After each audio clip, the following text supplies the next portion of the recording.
The hammer better at anything than an axe? Nails. They got armor. I knew nails was coming as soon as it left my mouth. Yeah, I don't know. I don't If know they're what wearing else. armor. You think it's better with armor? Because it's just Yeah. weight based at that point, right? Would an axe hit just as hard if it was the same weight? Yeah, if it was the same weight, but you'd need an enormous But axe to make the same weight as a hammer, you know. I think those war hammers were blunt on one side and pointy on the other, and they were meant to like pierce Oh, through. if they're spiky on the other side, I think They I like are. that side for hitting people. Yeah, it depends what they're wearing, right? Or where you're hitting them. You hit them in the head, you use that blunt side because it doesn't matter. You're fucking Hit them with any side. killing them. You hit them with either side. Yeah, it's not gonna go well. I would not have, if I was in like medieval war or whatever.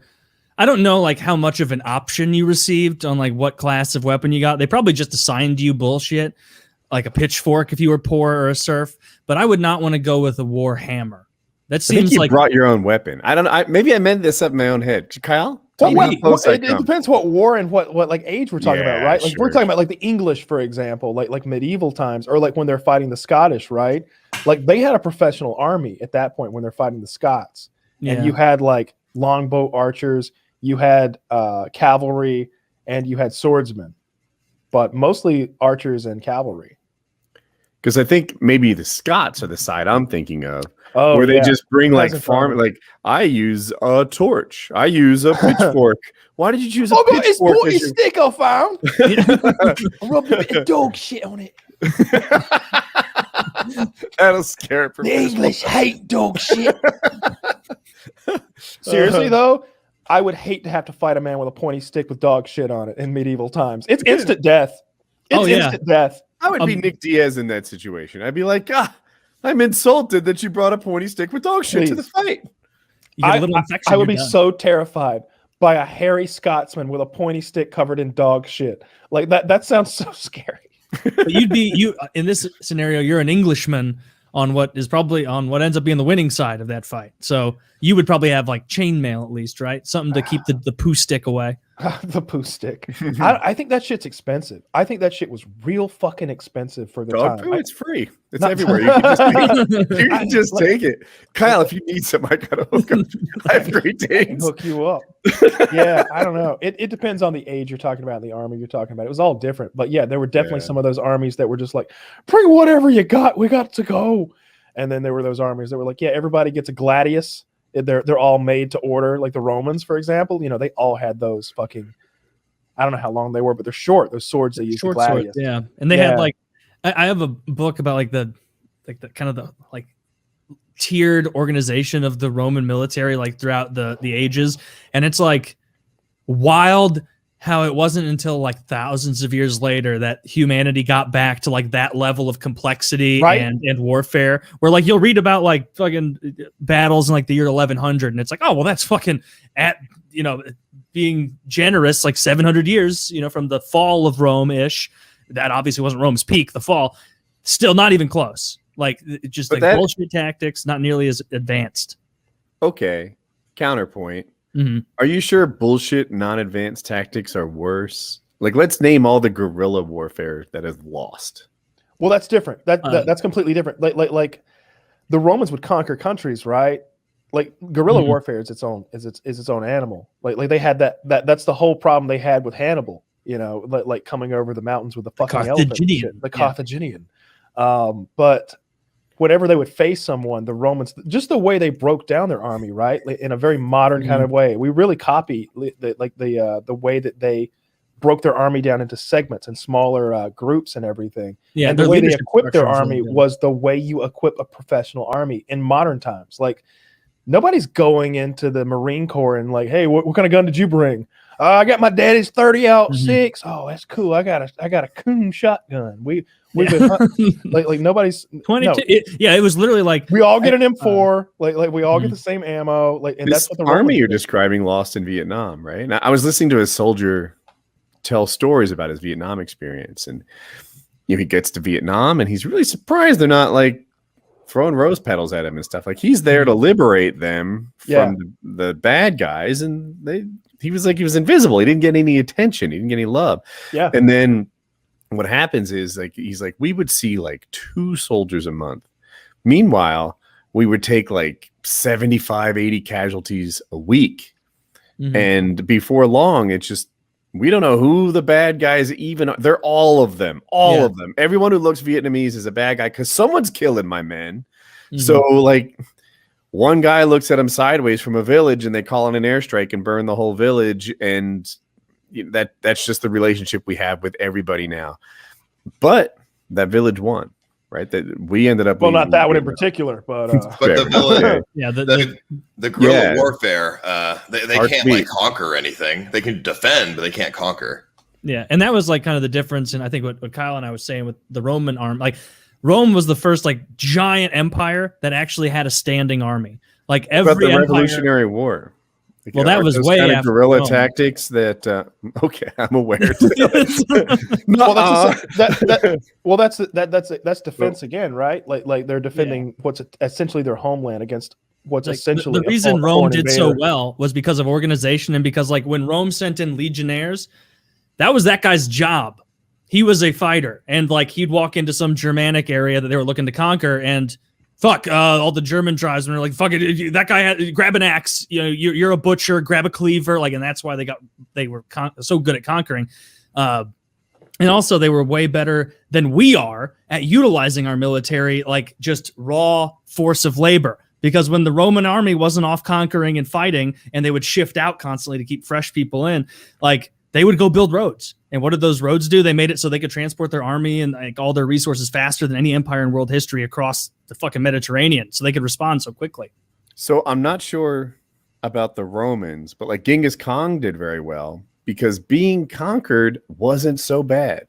Suddenly they went from like some sort of royalty-based family system to a meritocracy. And you know, if you got conquered by Genghis Khan, then, you know, you might be better off than you were beforehand. Genghis Khan gave you two options, just like the Hittites would. And one of them was being conquered, and the other, one of them was surrendering, and the other was always horrific. It was always just horrific. But the thing is, surrendering wasn't bad. Surrender like wasn't might bad. Be better off if you surrender. He could come in there, and now you get free healthcare. That was true of the Romans as well, right? I mean, lots of Visigoths than their organizational structure. Yeah, plenty of Visigoths and Celts. I'm sure were just like, yeah, it sounds like a deal. You guys have roads, huh? That's cool. What kind of gods you got? Interesting. But and they would give them jobs. They'd be like, oh, you'll be an auxiliary force in the Roman army, so you'll get like a little bit of money too. Yeah. And it's our currency, and we're the warfare biggest throughout the power. ages is really fascinating. There's so many good YouTube channels for that. I watch hours of that shit. I like that stuff a lot. Yeah, Genghis Khan was a scary fucker. Just real brutal stuff. The boiling of people alive and crushing them with weights and stuff slowly, and just all sorts of just really tactics. All of our execution methods seem pretty like generous and nice compared to what they did back in the day with like crucifixion and the bronze bull and what was it? What's the bronze bull? That's where you go ahead. So they had this big bronze bull, and they would put a person inside of it. It's hollow, and like it was the one made in Wall Street, kind of like just like that, except they'd make a fire underneath it to slowly cook you alive, and your screaming would be projected through the nostrils of the bull, and it would sound like a bull roaring, because bulls like coming through, like almost like making a wind instrument out of the oven that was cooking you. Good golly. Now, a lot of these at least some of these tortures you find out are just kind of rumors and didn't happen. Did this happen? True. This happened, yeah. There was some like the Iron Maiden that was like made up. That's the one where it's like the scary, like, oh, they put you in this casket and then they closed the spikes on you. It was just kind of instant and messy, I guess, like a huge pain in the ass for the executioner. But this other one is called scaphism. It's from we've done the boats many times. Opened someone's face up with a meat cleaver. He basically slashed someone down the face, which is a very common thing in Scotland, extremely common. But Christ. It's called a chib. That's why see that Scottish actor in like Sons of Anarchy. He had a Glasgow smile. That was his name. That's what they call him. They call him Chibs. Chibs, because he had two chibs. That's what why is this a common thing? Thank you so much for that. What does chibs mean? Chibs are slashed to slash someone's face. Oh, yeah. Okay. And what he got was called the Glasgow Grin because they cut a smile into his face. I didn't like that. Or does he have it for real? Yeah, it's real. Yeah. Well, the guy who did it, I didn't realize it was real when I watched that show or saw him in other things, and I'm like, God, I wish they would make that symmetrical. Like, because one of them is lower. It's kind of a Glasgow smirk. Well, it's because he was struggling because they were cutting his face up. It's not like he was being mugged for DJ equipment. That was why they were trying to steal his DJ equipment from him. No, man, say what you want about hold still, man. You want it even. Yeah, it makes him look very hardcore. Does it though? Yeah, he's got a feet. That's clearly not like something he was born with, like a hair lip. That's a violent chop or a slice. Well, there's two. Whenever you see someone with a slash on their face, like in Scotland, like some people go, "Oh, you look really tough," but people in the know go, "You're not trustworthy." Yeah, you did something. You did something really bad. What did he do? This guy we just looked at, like it seems like he was being mugged. Yeah, he was being mugged. So he's falsely accused of being untrustworthy. That's true. That is true. But 9 times out of 10, if someone has a slash, it's because they stole drugs or they snitched on someone or something like that. It's basically like a big punishment. It's them marking you, basically saying like untrustworthy. It's a scarlet letter on your face. That essentially is what it is. Well, it's just wrong to give that to people who are trustworthy. I know, but it's just a thing in Glasgow. It's been a thing in Glasgow for over 100 years. Yeah, the tradition. It started with they say like the cutthroat razors they used to carry around in like the 1800s and everything. It started with that. This is blowing me away, and I'm from the land of gunshots. Oh no, there's a famous picture on like Sauchiehall Street in Glasgow of like the razor gangs as they're called. There was loads of different ones that you get all the way throughout Glasgow, and the razor was like the weapon of choice because they're easy to hide from the police and everything. You can hide them in the brim of your cap and all that type of stuff. But they blew up around the 60s, 70s, and there's a very famous picture on Sauchiehall Street in Glasgow of a member of a razor gang walking up and trying to slash a police inspector. Like in broad daylight. No, the police. Hold on, I need to find this picture. The police inspector looks so hardcore. He's got like a cigarillo. There it is. That's the exact picture. He's still got his smoke hanging out his mouth with fucking. And then there's other pictures of him just taking the guy to the ground and everything as well. Yeah, that was the orange walk. What is a police inspector? It sounds like a management position. Is he like? He's like a detective. Driving home last weekend, and I made a fantastic purchasing decision. Ooh. Out. I bought a Smith & Wesson axe and throwing knife combination. Holy shit, that's awesome. This is very smart. I haven't even opened it yet. By the way, this is a 50-year-old man here wearing the jumpsuit with the throwing knives. I mean, stick one of those right in that door behind you, and let's see. Oh man, I bet it'll go right through that. How many do you get? You get 3 axes, or axe-eye, as we call them in the business, and they don't. 3 throwing knives. They're called axons. Like an eye. Wow. I'd like to see a chimp get his hands on one of those. Yeah, right? Kyle would just call it fake. Yeah. Those look well made. Are they sharp? No. They're not. These are if not. If you lob it at someone's head, they're probably going to do some damage, though. Yeah, they have more heft to them than I expected. Can you juggle? No. They're smaller than I thought. Maybe I'll learn with these. And it also came with throwing knives. How much did this cost? Good. $50. Hell of a deal. Yeah, there's no better way to spend $50. No. Less than $10 an item. That's a very economical way to look at it. Yes. All right, it's hard to check these out. Oh, shit. Get her to hold the target. Jackie hold the target. Yeah. That's terrible. So What's anyway, that cut out in the middle for?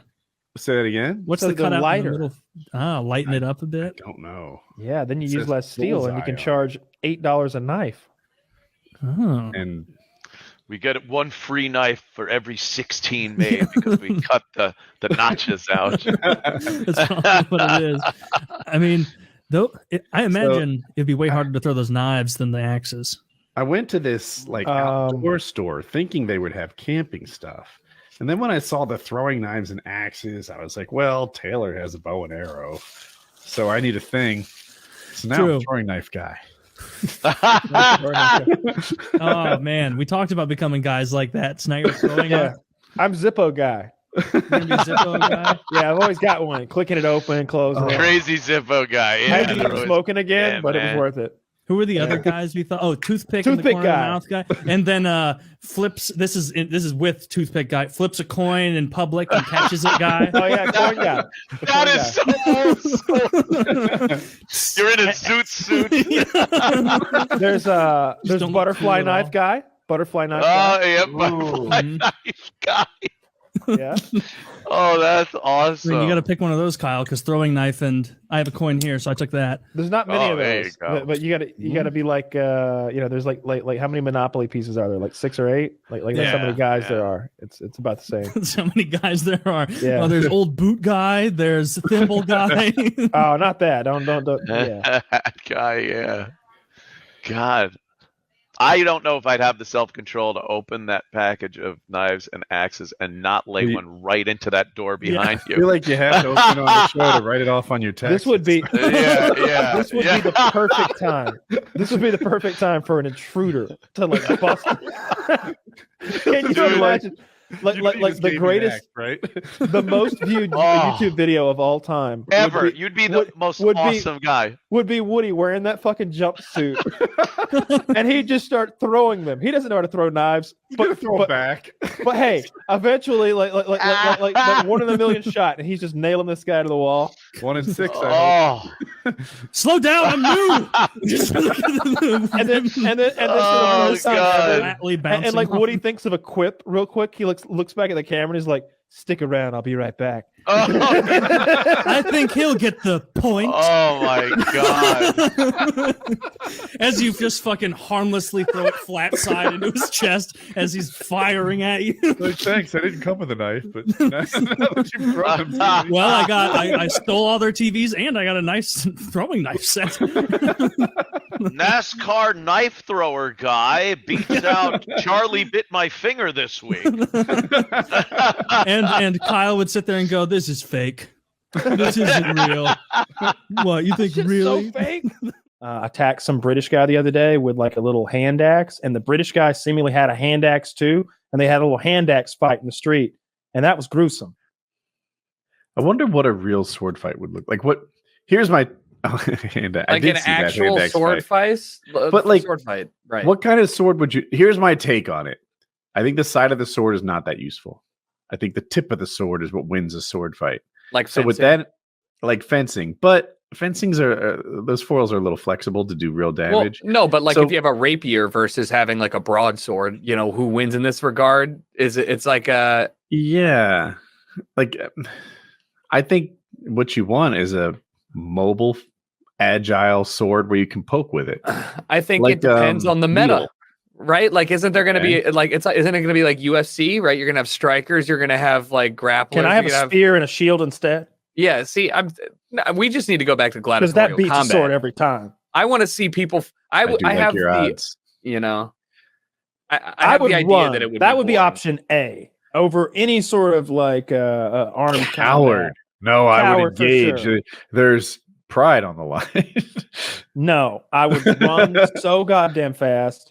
Or a bow. I'll do that. Would you drop your sword, your spear and short sword? It's way too heavy to run with. I'm leaving that shit behind. I might try to like sling the shield onto my back so they can't shoot me in the back as effectively as I run, but I'm running. I think before I run, I'm going to analyze my opponent. Can I easily win? Can I win a foot race? No. Like I need to know these things before I can't win a foot race. That's a problem.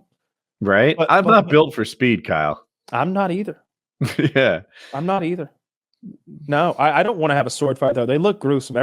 I saw 2 chicks fight last night, and they're doing that thing where like we're holding it. It's like a hockey fight where left hands are used to like secure the other person and pull them in. The hair, and right hands are delivering the punishment. But one of them has a knife, and the other one doesn't. And the one who doesn't have a knife doesn't seem like she minds, and so she's just getting stabbed in the face over and over. Ooh. And I'm like, why is nobody stepping in and stopping this murder? She stabbed her so many times. Yeah. Website explains best fighting swords. Wow, they're all over the place. Some are ancient giant. Egypt. Nobody knows. I think, I feel like Tucker's right. Just looking at scanning through this article, it depends. It's whatever the meta. Yeah. Yeah. There's some people who do this sort of combat with like blunted weapons on YouTube, and then they ask that guy these exact questions, and he'll break it down how like spear and shield beat sword. I think it might be, but he's like, but two guys with swords, and like they've done it over and over with guys who are trained with less than lethal spears and swords and shields and stuff. And the same thing pretty much happens all the time when you take certain weapons against certain other weapons. Yeah, I mean, it's rock, paper, scissors almost. Yeah, it's a lot like that. That's why RPG games are so good, when you've got that sort of aspect going on. You know what never made sense to me? Often in movies and games, even just in media, golf clubs are depicted as good melee weapons. And they're just not. Hell no. Like that thing, as soon as if you block that thing, it just breaks on your arm and bends over. And now they've got a little stick of aluminum. Like the head breaks right off. You can't. You might have the head. You might have the better weapon. Now you're in trouble. I'm going to poke you with a sharp end. I'm pretty sure, like, if you hit someone in the head with an iron, like a true hit if you in the head make with an iron, it would with the head, fuck their shit up. Yeah, but it's like a one-use weapon. It's like just a blunt axe if you use it like that. And I've only seen one instance on the internet, two, of a baseball bat being used effectively as a weapon. One is when those street hooligans are like fucking with the guy's car as he drives past, and he's like, all right. And he like hops out of the car, grabs the bat, goes back there, and like deals 3 good ass whoopings in a row, and then gets back in the car and speeds off. And then, of course, the other one is when those two white trash white chicks. Oh, the ping is great. Yeah. There's this one where these two white trash white chicks are fighting in a bat, and I don't know, at night in an alley or something.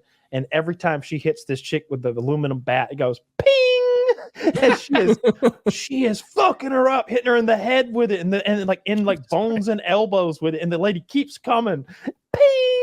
It's so good. That's like a good audio feedback, like getting a headshot on Rust. It's like, I really like that. I'm gonna keep hitting this bitch. Damn. I mean, so you think that's the only times you've seen? I feel like a baseball bat's a pretty natural weapon. I think that movies and TV kind of make us think that, but anytime I see someone actually use one, they're so timid about using it. If you're gonna like have a fight with a club with an unarmed opponent, don't think this is going to be about you like, hey, stay away, I have a bat. If they want you, they're going to keep coming. You're going to have to club them. Like, nobody seems willing to actually do the clubbing. They think that he'd never attack me, I have a bat. And the guy's like, the problem soon is, I'll like, have that bat. with the bat, like up close, like once they're in your personal space within arm's length, it's quite hard to swing. I think I'd rather go like a claw hammer, like because even if someone's on top of you, they wrap you up, can still hit them. You can still hit them with a claw hammer. Like that's my go. Like I would go that. Like home defense without firearms in Australia, because if you shoot someone that comes into your house, they'll fucking freak out and charge you for murder.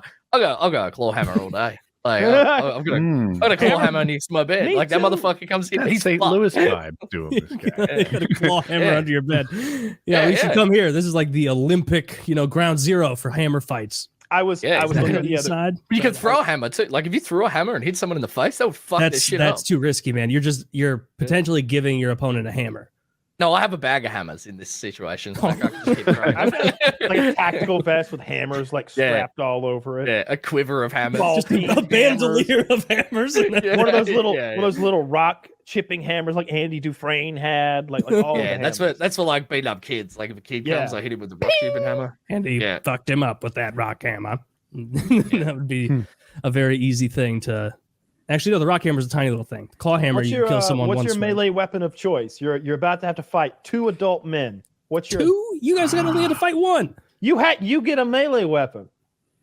Oh. No traditional like swords or spears. Okay, this is something that you're gonna have to like get in the day-to-day modern world. I want something bladed so that they can't try and like grab day-to-day modern world implements. I don't even know where I'd find. How about this? I do have something. It's one of those like long. It's almost like a halberd, but you use it to like saw down tree limbs. Oh shit! It's got the and you like pull that rope and you can saw it down. Dangerous? I know that that's too long. You're gonna scratch one guy up and then they're gonna kill you. And it's only sharp on one side. Yeah. Hold on. Okay. Wait. Redo. I got a thing, Kyle. So you said day-to-day weapon, right? Yeah. I have a knife in my pocket almost all the time. I have a knife in my pocket right now. Yeah. I think I could choose a knife under these rules. I think knife is. You can choose a knife. I don't think. I don't think I'd go knife because I would carry a weapon that I'm willing to do the time for. Knife is very easy to accidentally kill someone. A hammer, it's like I can just go for. That's what makes knives so good. Yeah, but I'm fine. You can accidentally kill one of these guys. But I don't mind doing time for GBH, like grievous bodily harm. I don't give a shit about that. But I don't want to go down for murder. Yakuza, slush puppy. They're leaning on your internet fame for this broadcast, and they're making you fight 2 men to the death. Yeah, okay. Yeah. Oh yeah, no, I'll take a knife all day. Legal consequences. You're I'm going straight for the fucking jugular then. Yeah, I'll take a knife. What's something that you could swing quickly that's got some range? Knife is the key. Knife is short. What about that like short staff? That was it Donatello? Did he have the staff? Oh yeah, a quarter staff. I mean, if I'm using that, I may as well just like use a shovel. Like a shovel is a terrible weapon. Better than a quarter staff, I feel like. No way. I can't. I'm not trained in either, so I'd like the shovel. Yeah, but I can swing the fuck out of a quarter staff, but a shovel's so unwieldy when it hits, it's gonna twist my wrist if I don't hit flat on. And I can take a shovel blast. I don't know. It's just flat sheet metal. Okay, well, what is a longer ranged weapon that you could find in most people's garage that you think would be better than a shovel? I mean, a nail gun. I think an axe handle is probably your best bet. I remember there's a scene in there's this Clint Eastwood movie called it's not High Plains Drifter. Doesn't matter, but he beats the shit out of like 5 guys with an axe handle, and then he has this line where he looks at it and says, "Nothing like a good piece of hickory," and it's really cool. That is pretty cool. Look at those the barbed wire. Pale Rider seems really strong. We had my brother had a katana when we lived in the city, and we had a guy break into our house once, and he came burning out of his room with the katana. And I've never seen a guy shit himself so fast. Like, this motherfucker ran. He was so fucking afraid of dying. It was fucking awesome.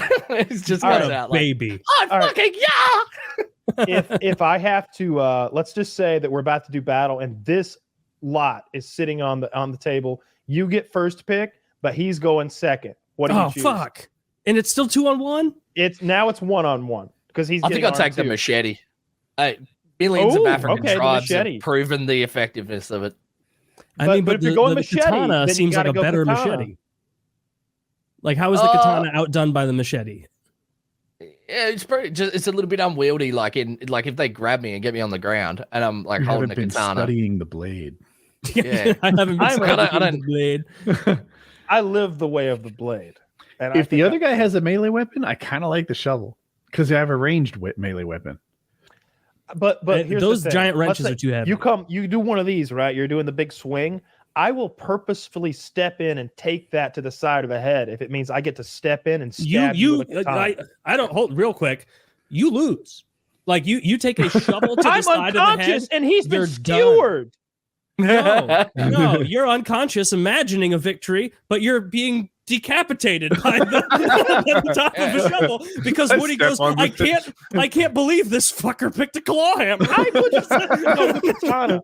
I think I have to go katana. Now, at first, when I looked, katana's a good weapon. Somehow I overlooked the katana. Now, the downside of the katana is it's not a household item. None of us know how to use a fucking katana, and if you swing a katana wrong, it just breaks. So like maybe I think even if you hit someone with the blunt end of it and it turned in your hand, it would still fuck them up. Like if it's sharp, like I don't. Yeah. I think, but the thing is, he has one of these other weapons, and and it's really easy, I think, to use something like that thing on the far right, that bashing implement. Like if you're strong, like big, wide, sweeping swings, or maybe just pokes, like jabs with it, would be so scary. Yeah, you have to like be like katana, a boss in a video game where you just go. This is my move set. I'm about to do my next move now. I don't know. I like the Gurkha knife too. That could be interesting. But the claw hammer, knife? That's the one below the battle axe. That's kind of has an angular blade to it. Oh, okay. Yeah. But that again seems nobody's like going wrench though, right? Large or small. No one's going wrench. Heavy. Those are really fucking heavy. Yeah. The large wrench struck me as a dangerous range weapon. I just don't know why it would be better than the barbed wire baseball bat. Yeah, the barbed wire baseball bat would be scary. I like the barbed wire in that I feel like you're less inclined to grab the head of it and take it from me. Yeah, or that's why you put a sock on it. If they grab it, then they a sock on it. Yeah, I feel like I'm dealing with an experienced baseball bat fighter. Or how many socks do you bring? I'd say, the other day in Brisbane over here, some dude got talking about melee fights with weapons. Some guy got in a fight with another guy at a mall and copped the knife like directly in the jugular. And there's someone was filming this on their phone. There's like a high res video of that. It's like a group of like 3 dudes versus 2 dudes or something. And this dude like steps forward and he jabs out with the knife and he cops him just like straight in the throat. And it's the most brutal fucking shit I've ever seen.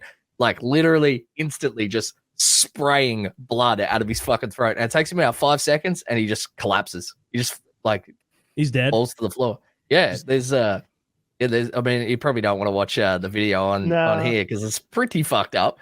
But I don't want to watch it at all. That stuff bums me out. It surprised me how quickly someone dies once they're stabbed in the jugular. I did not expect someone to fall over within like it was max 10 seconds and he was done. What a horrible 10 seconds. Yeah, you can say he like it sprays out of him like instantly, and then he clutched his throat, and then he just looks really confused, and then he takes his hand off, and then it just sprays out again, and then he just goes down. Like it's insane. I watched one of those Ukrainian drones drop a mortar into the hatch of a Russian tank that was open. Oh yeah, I saw from that. Way up. It's like it's wobbling as it goes, and it goes in a porthole that can't be bigger. It's like enough to get your head up through and look around, and it's it like goes the size of a womp rat. Explodes. It's the size of a womp rat. I hate. Why do you know that reference? I don't know. I like the Family Guy episode about Star Wars. That's why I know. You want to take a look at the sword that I'm getting? Oh yeah, I do. Yeah. Swords of Northshire. We do have a mid-roll coming up, just saying. So I really want. I don't know which one they're gonna give me. Oh, good lord!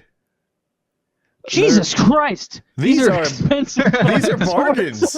Whoever's sponsoring Kyle, you have a damn good product.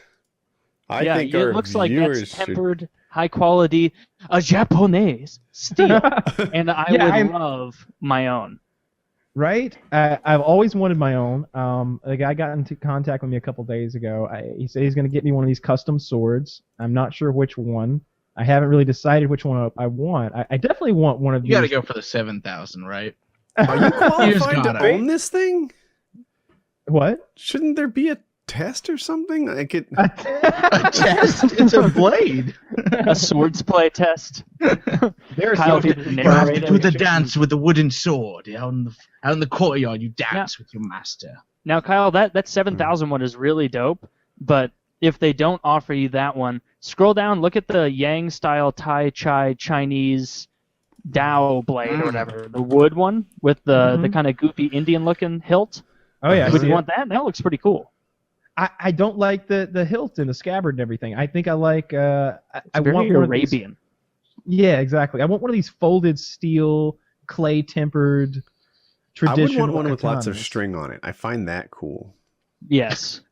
Oh, look at this. The Lord Guan Yuhan Dynasty. This looks like a halberd or something. Like not a sword. If you click it, like it's real big. Look at that. Look at the end of that blade. That is inappropriately Jesus. big. Wait, all right, what is it called again? I need to search for it.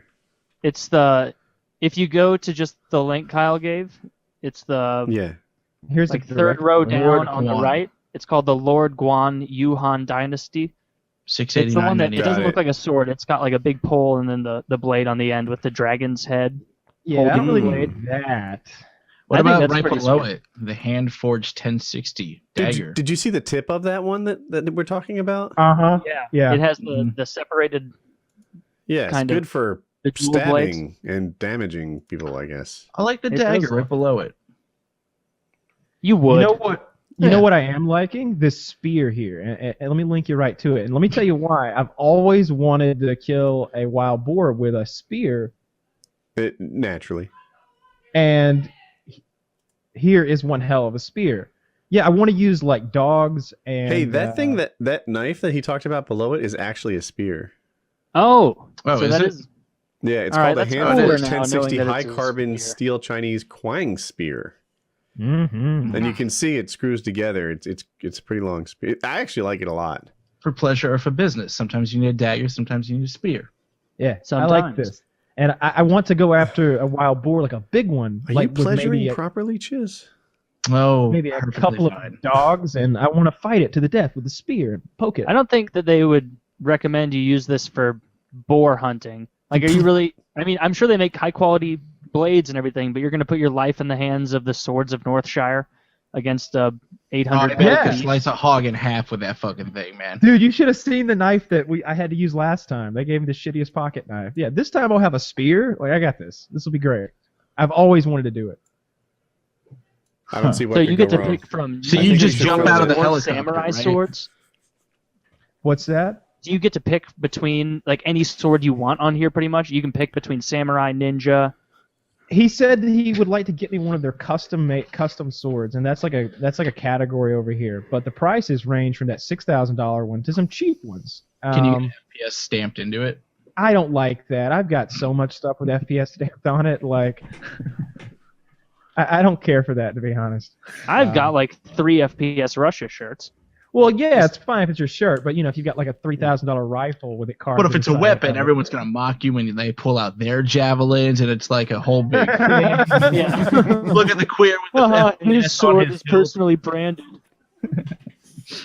So yeah, I'm gonna get one of those swords, and hopefully I get to put it to use. Maybe I just use the sword on the pig. That would be cool. I don't think it'd be effective though. I think the spear's the way to go. I like it. I think you like should parachute spear. You should parachute out of the helicopter towards the hogs and just come down on them. I would like they to could see totally, they could totally like get you down above the hog and then hop down on top of it. But I feel like he would just get away then. You really gotta shoot them a little and wound them before you can get them in sort of a hand to tusk combat. Hand to tusk. Yeah, whatever those teeth are, those fucking the boars have. They're like hooks on the side of their mouths. It's their teeth, I guess. Yeah. I saw a great one last night. Horrible and did I. Over on the Police Activity channel, who should be paying me dividends, they do wonderful editing, and they start off with 2 911 calls. So you know what the cop knows when he gets there on the scene. You don't just pick up some random video. Who is this? You know what the officer's Need name. the context. You got context. It's beautiful. Mm-hmm. There is guy says, "Hey, there's an intruder on our property here. He was sleeping in one of the vehicles. He's violent. We've got to get him out of here. He won't leave." Okay. What's he wearing? Tennis shoes, shorts, and a tennis racket. He goes, "What?" The tennis shoes, shorts, and a tennis racket. He's armed with a tennis racket? Yeah. Okay. Yeah. So the cop shows up with a fucking German Shepherd. Mm-hmm. And he's got the Shepherd at a big leash, and he's walking. Don't bring a tennis racket to a German Shepherd fight. Don't. So he's yelling, "Come out, you get bit. Come out, you're going to get bit." Gives him like 3-4 of those big loud warnings. Dude's definitely heard this shit because he's yelling back. Can't really tell what. He's cursing. Yeah. He's crazed. He's wearing tennis shoe shorts and a tennis racket. He's out of his fucking mind. And so the cop unbuckles that fucking dog and go, I can't remember it. Pockin' maybe? Whatever he says. And the fucking dog goes, he lets the dog get a big running start because it hits this guy. It doesn't just run up and like get in a fight with him. It tackles this motherfucker. And now the dude is on the ground fighting the dog. And when the cop catches up, he's going, "Stop biting my dog." And then I see the cop has the tennis racket. And he starts whooping this guy's ass with that tennis racket. Yeah. He's hitting him with the edge of it right in the face. Whack, whack, whack, whack. And he hits this dude in the face with the edge of the tennis racket, breaking the tennis racket, like tears it apart, hitting him in the nose and the mouth and the face with it. The dog is also fucking the guy's face up. They destroy this motherfucker in like 5 seconds. Then they finally get the dog off of him and get him handcuffed. He's got a mohawk and his whole face is just a bloody mask. It was wild. But don't bite the police dog. That was or don't, pick a fight when you're armed with a tennis racket, I guess. Don't it's beat a great people video. in public with a tennis racket. I like just thinking about that, like hitting someone with the side of a tennis racket is very funny as like a brutal way to hit someone. But like, I was just thinking, like, if someone came up to me and was like, what, like rapping me on the head with the side of a tennis racket, I would like go in, and if they were faster than me, I would be like full on panicking and like, stop, stop, fuck, man. It's just like you'd be bleeding because the edge of those is a little sharp and it's fiberglass. Wop. It wouldn't be fun. I see like on his face. There's a movie trope where the dad bod 35-year-old unathletic guy always grabs a golf club to defend his family. Terrible. Yeah. Terrible is my viewpoint too. Isn't the shaft of it kind of weak? And it like if I hit Kyle on the deltoid with the shaft, doesn't it just break and Kyle's not even injured? It'll probably bend.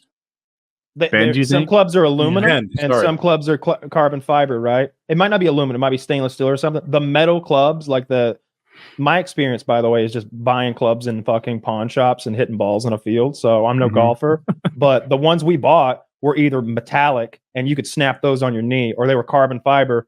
And it was tough carbon fiber, the kind of like fishing rod, tougher than a fishing rod, like the best ones at the base. Like it felt real tough.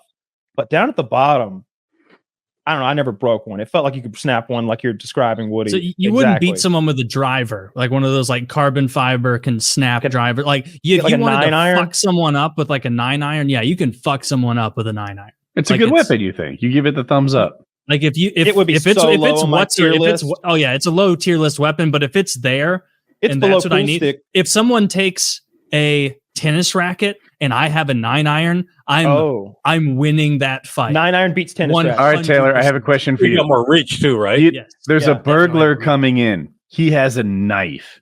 You have at your disposal a 9-iron and a guitar, an electric guitar. What are you grabbing? Oh, I don't think I can. I mean, I'm not a baseball player. I don't think I can get the kind of a reason, Taylor. I don't think I could get the kind of bat speed I would need from the guitar. You're a strong guy. Like, I could hit someone so hard with a fucking 9-iron. Okay. Like, that's what I would roll do, back, for sure. Because at first I imagined a cluttered hallway at close range already.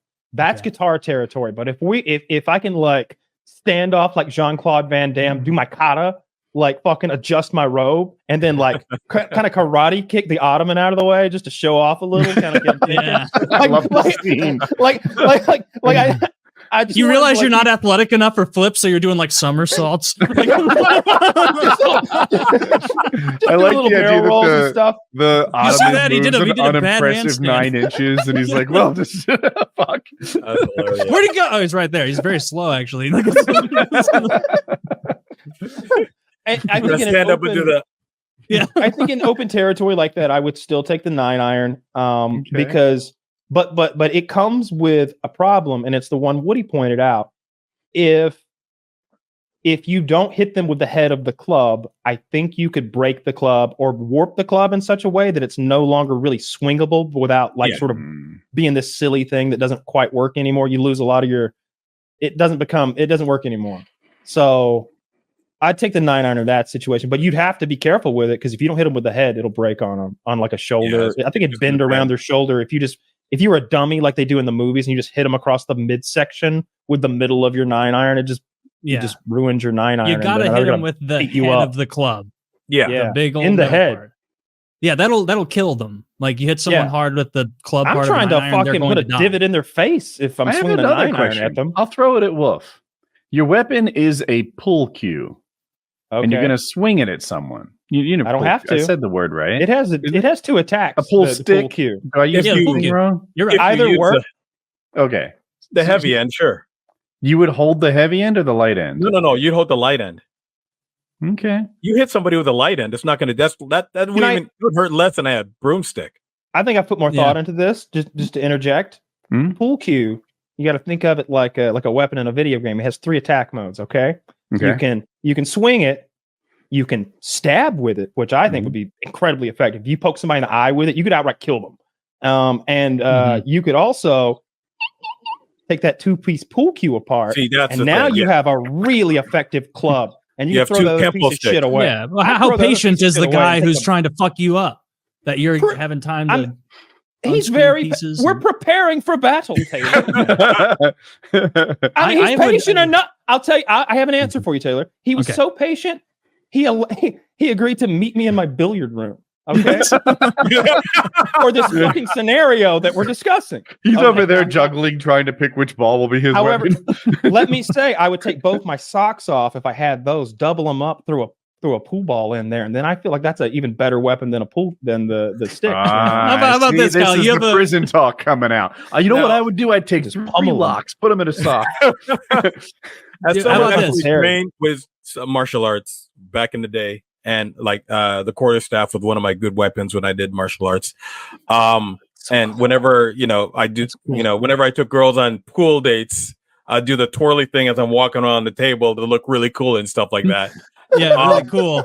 Twirl it behind my back and stuff. Do you wear the cowboy hat when you go out like that? Do you whistle the Harlem Globetrotters music while you're doing this?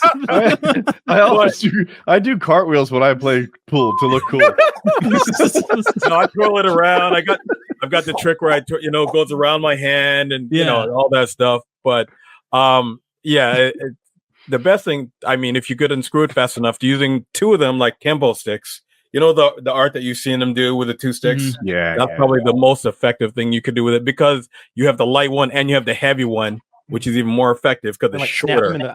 Can I snap them with that like real quick, and then while they're blinded a little bit, club them over the fucking head? It's literally like your fist, like a jab and a round. I like the idea in Kyle's lengthy pool room like preparation. He's taking the chalk and making it loose so he can throw it in his eyes. Oh yes, dude! I've got a whole.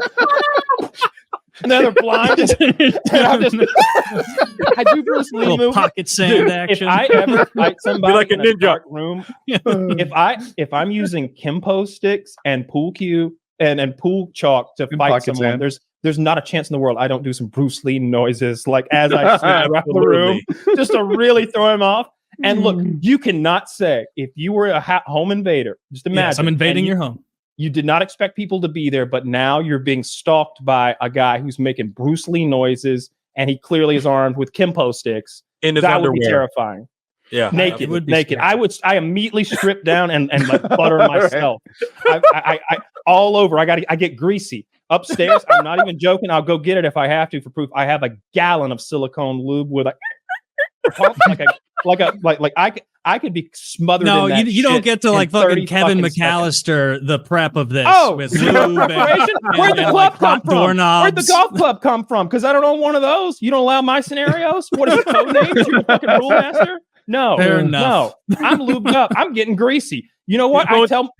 I tell her, I'm like, remember the movie where the guy's in prison and he's kidnapped like a fucking other prisoner, or maybe like a cop or something, prison cop. Tom Hardy. And Tom Hardy's naked, and what does he say? Grease me? Quick guys. He's trying to get him to butter, grease him up, right? Yeah, Isn't butter it butter? him up. So, yeah, he's forcing his hostage to rub his body down and smother it down with butter because he's about to fight an entire SWAT team, like a riot team, I should say. Like men with billy clubs and shields are coming, and he wants to be greasy because he's gonna fucking give him. Now you of course know the GSP UFC legend. I want to talk more about weapons we could fight people with in the home. So if you were, you made me think about the pool cue thing. You and Wolf were saying that you would go 2 hands. Kimbo, I would not. I would not. Style. I was just being silly. What I would actually do, because and I try to be practical when I imagine my silly scenarios, whether it's funny or not, because if I were actually going to try to fight somebody, I think that I would be good enough at swinging one heavy thing with my other hand free. So my other hand can do things like grapple, punch, claw, scratch, throw pocket sand, or maybe just grab on and double hand this club I'm about to swing with. So I'd want to get the pool cue in half. If you don't give me enough time to unscrew it, which is 8 seconds tops, I'll snap it over my knee, which I'm fully capable of, at which point now I've got a jagged pointy end rather than that is long. scarier, yeah. Yeah. So, but if you're like, that. If I burst into your pool room and you are standing on the opposite side of your pool table with a pool cue, and you're like ready to have that kind of battle, I feel like I could really do some damage to you, just like reaching in a couple pockets and then firing pool balls at you. Because think about that. Like, you're ready to have a real fight like that, and now you're getting pool balls fucking fired at you from 6 feet away. Yeah. I think I might rather have just the pool balls than the pool cue because you're going to break that shit immediately. Like, I mean, unless you throw like a girl, yeah, sure. Yeah. And even if you throw like a girl at 6 feet away, you're going to fuck somebody up with. I wouldn't want a girl to throw a fucking cue ball at my head from I don't 6 want feet anybody away. throwing. One of the scariest things that ever happened to me was we were doing this big like sleepover at a guy's house. We like played paintball in the woods. There's like 8 of us, and then we were going to spend the night there. We did spend the night there, and his older brother showed up, who's like even more hardcore and badass than the guy we came to hang out with. And the guy we came to hang out with was the most hardcore badass guy we know. I mean, he had a paintball field in his backyard, you know. Learned it from his brother. And this guy's game was to play like tag with darts, like real like darts that you throw, like the real sharp ones. But there's no way to play that game except for single player, and we were just targets. And that was so scary. I was fine with fighting or like wrestling or like being rough housing or whatever. But when he started hurling darts at people, like a few of us ended up in a back bedroom in the basement, like with the door, like holding the door back against them. It became a silly game. But then, like the way the room worked, it was a finished basement, but the ceilings weren't completely connected with the drywall at the top, such that he could sort of get up in and like throw darts into the room from the corners. And so a dart would just hit the fucking floor next to it, and we're all. It was scary. Every time I went, that's actually really scary. Dude, every time I went to a guy's house, and again, like it was Chad, John Scott, and Jacob. Cool dudes, hardcore dudes, the kind of dudes that do backflips off of the fucking swing in 3rd grade, like that guy.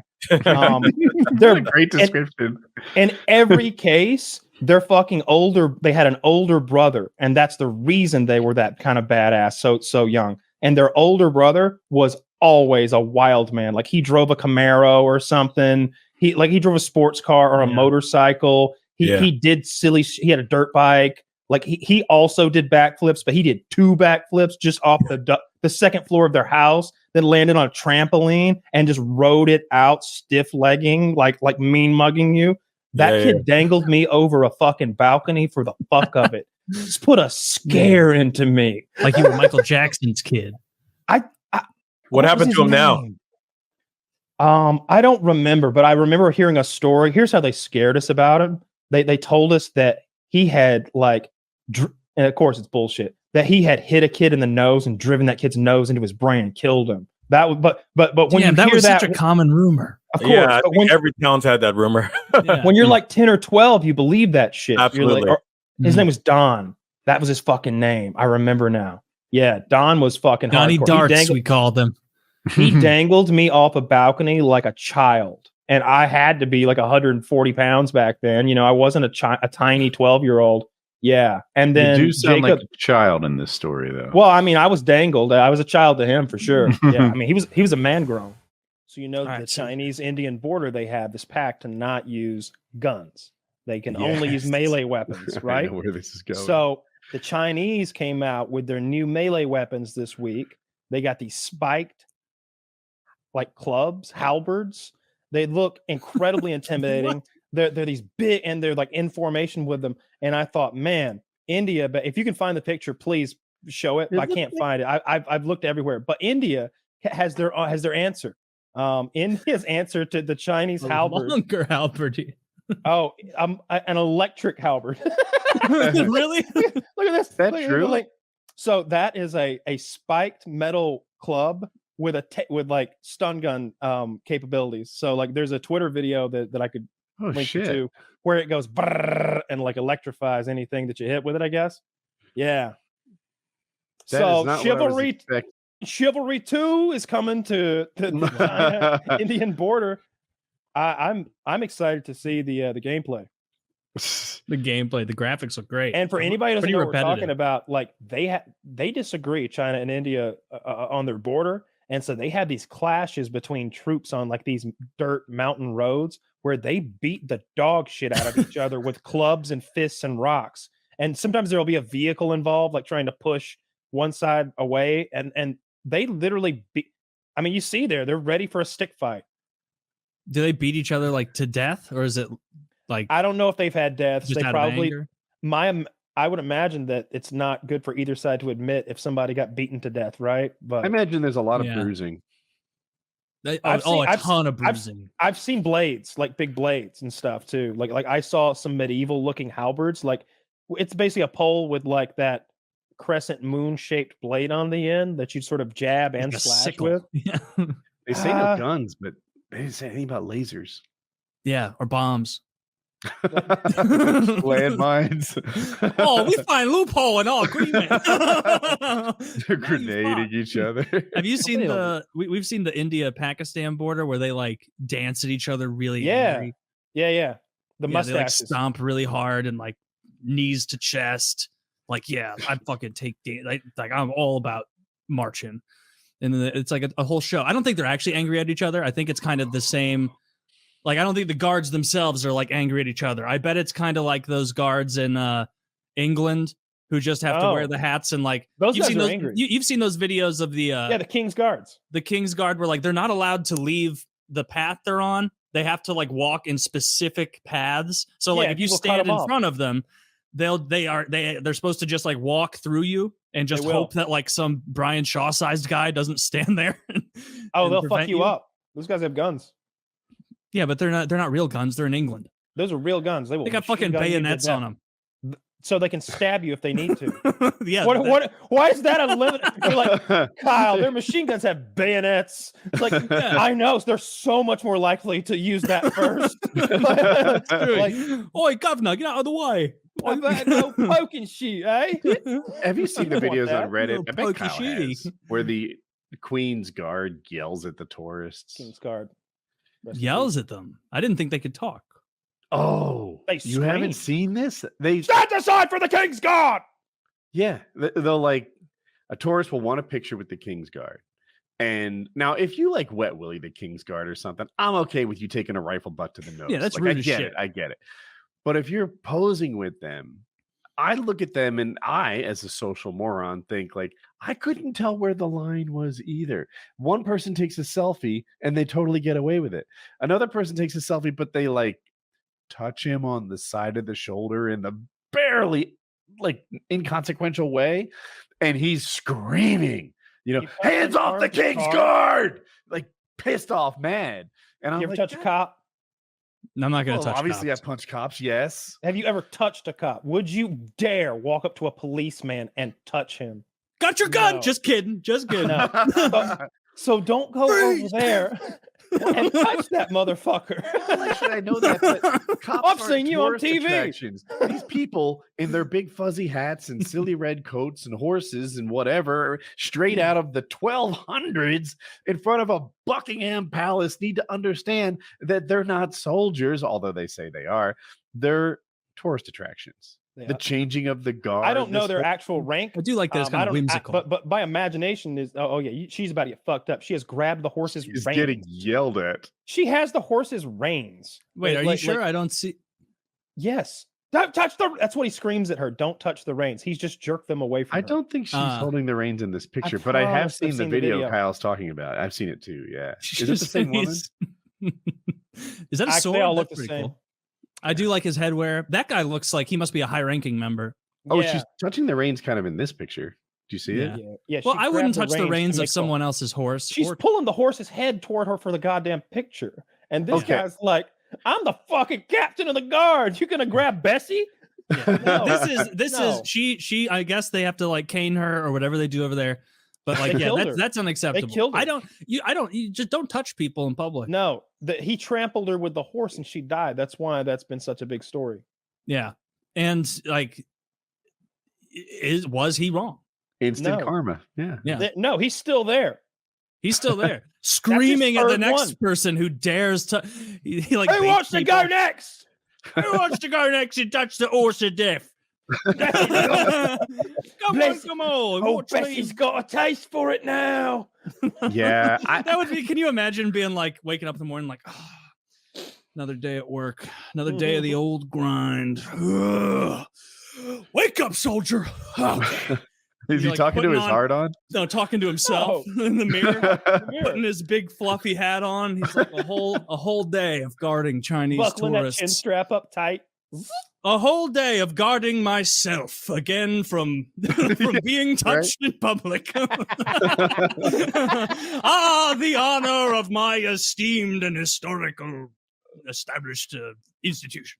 Whatever word I was Do you think that that's works? like I like being it. an attractive woman? Like being the king's guard, having to stand there as the king's guard. I think that's a good, like, being a hot woman walking down the street simulator. Just everybody's bothering you. Everybody's yelling shit at you, trying to fuck with you, wanting to take pictures at you when you're not looking, getting a little too grabby. And then when you stand up for yourself, you're the crazy one. Yeah, that's what it's like being a hot lady walking down the street. Man, that Woody, are you a knife guy? Someone was telling me. I do like knives. Yeah, you do like knives. Yeah, he's got a little Mexican in him. Mm-hmm. You got like a little collection. He is what I like to call a student of the blade. Have you ever bought a knife from PKA Knives? Do you know those guys? They're have. Online. We had a knife once, but I've never heard of the PKA. We go to Blade HQ and some other one. I forget. Because my buddy owns a knife warehouse, and it's where I want to retire. In a knife warehouse. So my buddy's like, I guess I run one of the third largest mail order knife company in America now. Yeah, and he moved the whole thing to New Hampshire, and then he's just got a big warehouse full of knives and a bunch of weird Russians, and they just ship knives around the country. Are you a knife guy? If so, what's in your pocket right now? No, I'm not a knife guy, but I'm always calling him up, and I'm like, what's up in the world of knives? Like, any good stabbings lately? And he's like, that's not how the knife world works. So I'm not into knives. I'm not into knives. I have a few. They're not very special. But what I am into, although I don't have any, is swords. I like swords. Now, I don't want to be that fucking stupid question. Can you have them? Yeah. Dude, I pray you get into swords in your late 30s. Dude, get into swords. Dude, swords you need to be the sword guy. Fuck the Zippo guy. I got some plastic swords back there. I want to be the blade. I'm going back to toothpick guy. I'm sorry. I took a step too far. No, sword guy. Commit. Don't knock me. Do it. You can have toothpick guy. I remember when we picked these, when we drafted these, I'm still leaning on the wall, flipping a coin guy. And and I think that's a cool guy. I really want to see you incompetently try to slice through one. You also do that thing where you like walking across. That'd be great. I want to tune in to a new episode of PKA, and we go, Kyle, what new sword did you get this week? And you go, well, this every episode, Kyle has more bandages on his fingers. He's like, dumbass, this is a katana, not a sword. This is a. I don't want to select. Who got you katana? Whenever I look at forged them, what I would want is something that took a lot of time to make and was like well crafted. From what I understand, find us a sword example that we could link up, like something Fear that not you the man with a would love $1,000 sword. Feel the man with $1,001 sword. Dream blade. Yeah, I don't. And I'm not doing it to make fun of you. I would want. Fuck you. Yes. Oh, yeah. Oh. I love it. How did you get that footage of me? That guy had a gladius. That was a cool sword. So that's neat. I don't think that was a gladius. Oh, I thought it was. I would want short sword. I would not want a katana because I feel like that's so cringe. And from what I understand, the reason they fold that steel 1,000 fucking times is because Japanese ore is so shitty. But I would like maybe something from my ancestors, so I'm not being such a poseur. Like maybe some sort of Scottish broadsword or something, some sort of English weapon of some kind. Like not a giant long sword because those look so unwieldy and claymore. Also, yeah, that's too big. I want something that you could sort of hold in one hand and sort of like wave about when no one's looking. What's a curved sword called? It's a falchion. Scabbard. Oh, a scimitar. Maybe that's what I'm thinking of. The scimitar with a feather on it. It's cool, right? Oh, like one of those, like almost. Need to be a pirate with a feather in my hat. Some swords, Zach. Let us. Like you picture a guy like riding a camel with like women have gemstones. Men should have swords for each month. There should be if you're a Taurus, like this is the sword that. Right. Yeah, cool. like if you're born in March, you're a freaking gladius guy, and in April is a. Katana. What sign are you, Taylor? Taurus. Oh, me too. Really? Yeah. See, that's why we get along, or it's why we butt heads, whatever it says. Yes. So the gladius is cool. I feel like I would be proud to own a fine, well-made gladius. Some of the others are so thin. I feel gladius is cool. I want to honestly of all those, gladius is the coolest. Swiss saber, right? Just below the middle. Yeah, that's pretty neat. Do you remember just drawing swords as a kid? just being like, "Look at this cool sword I drew." Yeah, dude, it was all swords. I remember all of elementary school was like hanging out with a bunch of guys at like lunch, and we're like, "Hey, let's see who can draw the coolest sword." And we did that a lot. We used to have sword perennial fights. winners and losers. We had sword fights too, but then we got detention because we'd hit each other with sticks, pretending. I was homeschooled, so we just had to go to the doctor after. I am tempted to become a knife guy, though. I'm like slowly going down the rabbit hole of becoming a knife guy. Knives are cool. There aren't too many things in our lives that are built to a high craftsman quality, right? Like, your dishwasher is garbage. It's going to be ruined in 4 years. I don't know, your whole life, your fucking Wi-Fi router, your keyboard, if you don't have a great one, everything is just consumer grade bullshit. You can tear it apart with your bare hands that are done well. Did I say PKA knives? Because I meant PVK. Sorry, PVK. That makes take a look at that link I just sent real quick, because I always look at I'm like, man, my buddy's all so enthusiastic about these, and I'm like, I kind of get it. They're pretty cool. I found some gladiuses. I like it. Dude needs. And then he would always tell me stories about in Vegas, like, God, who's the guy who made Nightmare? Tim Burton would come in. And he's like fanciful Tim Burton garb, and be like, "Show me your most magical knives." And There's no way they got permission from that actress from Vikings. Oh, that looks sick, dude. Kyle, you can't afford not to get a Centurion Gladius for $245. Look at that. Look at the beautiful pommel. Oh, look at that pommel. I do like a. Think of the dogs at the dog park when they bully Murphy. Oh, the blow you'll be able to deliver. I would cut them down like chaff. Oh. He has a Microtech out the front automatic knife. I have that one. Those are cool knives. The Microtechs are like the most popular ones, right? Yeah, those are of course. Cool. Oh yeah, that one in the top left. I have it in black. Like 90% of what they sell is the Microtech. In that picture, yeah, they're pretty badass. Get that bottle of knife lube there, because you don't want to use some like fucking oil or some shit. Yeah, get that knife pivot lube, that KPL. I got knife lube right here, baby. Yeah, Kyle, you don't lube your knives daily? The fact that you pulled that out is blowing my mind so hard right now. For those of you who are audio only, I was making fun of the fact that knife store sells knife-specific pivot lube, and I thought it was silly. And Woody not only owns some and has some, it's within reach. Yeah, it was in his knife lube holster. Right on his side. I keep it on my belt. Hold on, sir. Before we engage in fisticuffs, allow me to oil my blade. Yeah. Anyway, the problem is you buy all these knives, and then it's like you only get the opportunity to cut someone like once every couple of years, right?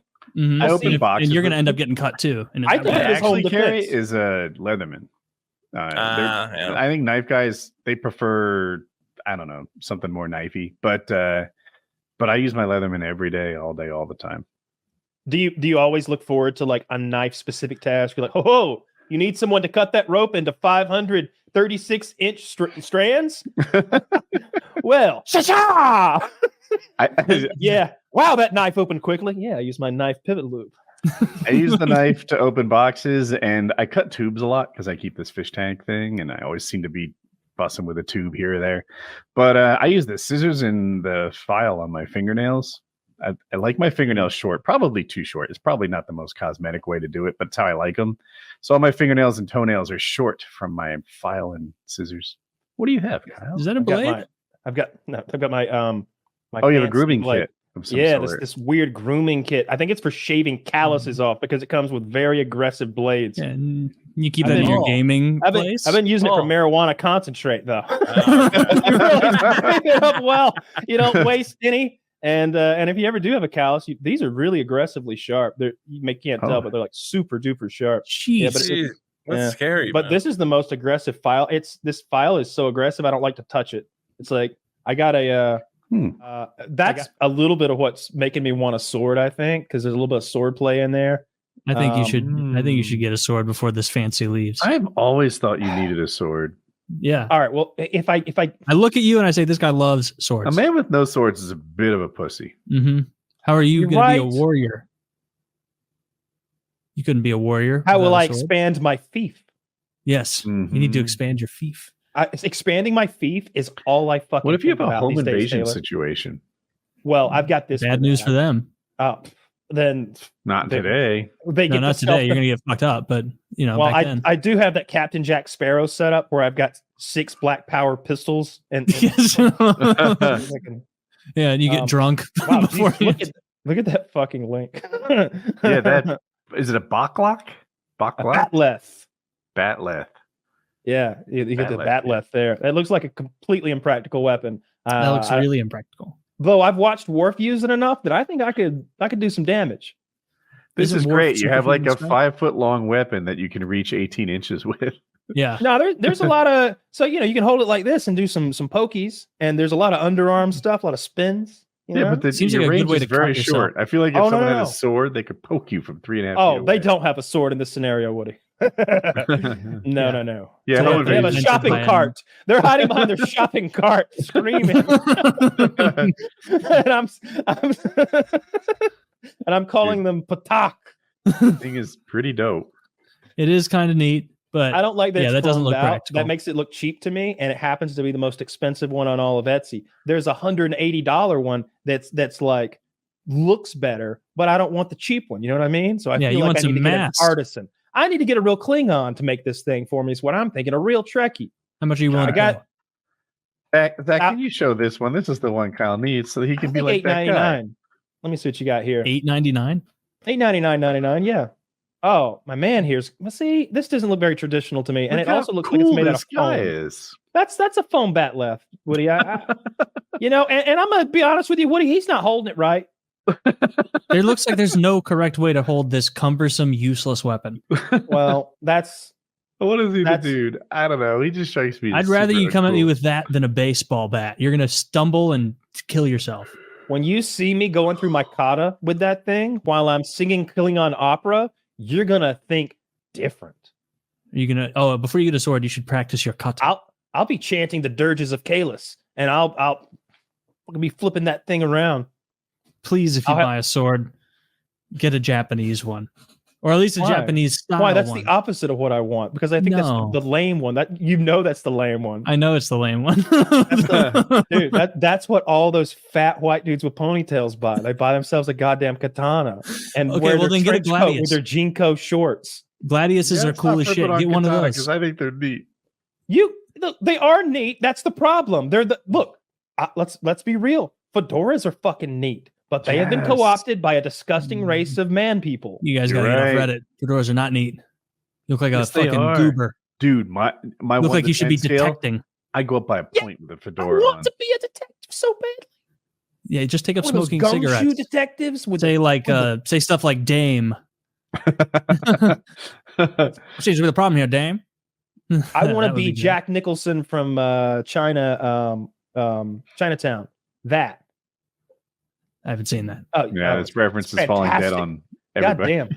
Just get a Gladius. You'll be happy that you didn't get it. It's just when Jack Nicholson had all his hair. This is a long time ago. There's one part where the guy pulls out a switchblade. He's caught Jack Nicholson where he's not supposed to be, and he like puts the tip of the switchblade in his nose, and he's threatening him. And then he goes and just cuts his nostril. And so the rest of the movie, Jack Nicholson's got his nose all taped up. It's pretty fun. Oh, it's a good movie. hate that. It's a good movie. There's like a crazy surprise ending that's like, oh shit. It's a fun one. It's an old movie though. It's Jack Nicholson with all his hair. If someone puts a knife in your nose, do you stand very still and walk it out, or do you like jerk away? And I think to end up with a knife in my nose, I've made so many poor decisions up until now. Yeah, I'm gonna lean on someone else's mercy. Hey, what do you think I should do about this knife you have in my nose? Because I'd like it out. Yeah, I'll ask him what he thinks, because I've done so many things wrong to end up with a knife in my nose. Mm-hmm. You probably owe someone money. I would imagine that's probably what happens. I don't know. You could just want some fried chicken one night, stumble into the wrong joint. You could. That would be man, you go in expecting fried chicken, you're in a great mood, and then your nostril gets sliced. You're like, this is the Popeyes. I thought it was a Chick-fil-A. That's what happened. Damn. Yeah. Please buy a Gladius. I just don't think I have that. No one's going to call you gay the way they would if you bought a katana, because I'm not getting the katana. I don't want the katana. I wanted you to get the katana here because it would be the easiest thing to make fun of. But a Gladius, I wouldn't make fun of because that's more unique. Nobody owns fucking Gladiuses. what if I get like a bow staff, like the one turtle that had the sticks? What if I get those? But they're just like really good hardwood sticks wrapped in leather tightly. So they're like, when you started that sentence, I was thinking of ways to make fun of it, and then after I thought of the tightly wrapped leather, I think that would actually look kind of cool. Smell that leather. It would smell good, and that hardwood, it's stained. Or you could get a sai, like I think Raphael had. Yeah, that's the three things. The three prongs. That's more of a defensive weapon. Yeah, it's apparently not a good weapon at all, but they look neat. The reason why each turtle got his weapon, right? No. Is based on their personalities. I think he got the side. One of them got like the defensive weapon because he was too aggressive. It was like that. It was like to complement their personalities or to keep them from or to clash with their personalities. Maybe the smart one gets like the big fucking sword because you don't want a dummy to have that katana. I can't remember. I watched a video about it the other day. I would have rebelled. Like I remember watching Ninja Turtles as a kid and thinking that the guy with the staff was a loser. And the nunchuck guy. I thought it was so clear what the stack ranking of them was. Do they all come with CD-ROMs? What is that about? No, those are shurikens. They're supposed to be shurikens. These are for children. I hate this image. Zach, show us what we'd play with if we were, going to do it right. If we were at least teenagers. If we were cosplaying as the 3 Ninja Turtles. Yeah. I would absolutely call Katana Guy. If someone else threw a stink about it, I would settle for Side Guy, and I would not be part of the trio if I had to be staff or certainly not Nunchuck Guy. Oh, these are the actual toys. These are branded Ninja Turtle shit. Oh, that's cool though, because I could be Nunchuck Guy. I think they're. Could I see the cartoon characters? Could I see them in action with the, or maybe the movie characters, but not the new movies, the like 1991 Ooze movie, right? That one. I like them all actually. With Bebop and Rocksteady. You remember Bebop and Rocksteady? I do remember Bebop and Rocksteady. Holy shit. That's a blast. I can take whatever's left over and be happy. Oh, well, that's good. And then, so Kyle and I, would we be in a fight for the katana, I guess? I'll take that bow staff. I'm going to be honest. I feel like I could crack the shit out of somebody with that thing, and I wouldn't feel the need to hold me. I'd catch it with my size defensively. Okay. Well, I would. There's a non-zero chance that would happen. They should have one guy with a gun. By the way, these new turtles look fucking cool. If I was a kid, that would be so badass. That with that animation style, it's the right, mid ground between realism and cartooniness. Now look at the quads on those guys on the left. God, they are very well developed. Yeah, gotta be honest. They're big. They're jacked. Big old delts. Some Derek-sized delts on Donatello there. Yeah, there's a clip. Abs. There's a clip in the movie where you can see the guy's face through the open gaped mouth of the turtle, and he's just in there like. Really? That's funny. He's just a guy in a suit. And he's peering through the black fucking gaping mouth of the turtle. Can you find that, Zach? Oh, you would remember this, Kyle. Did the street sharks get weapons, or did they like skateboard into problem areas and then like beat them up with their shark strength? So the way I remember it, that they traversed the territory by literally swimming like through the street.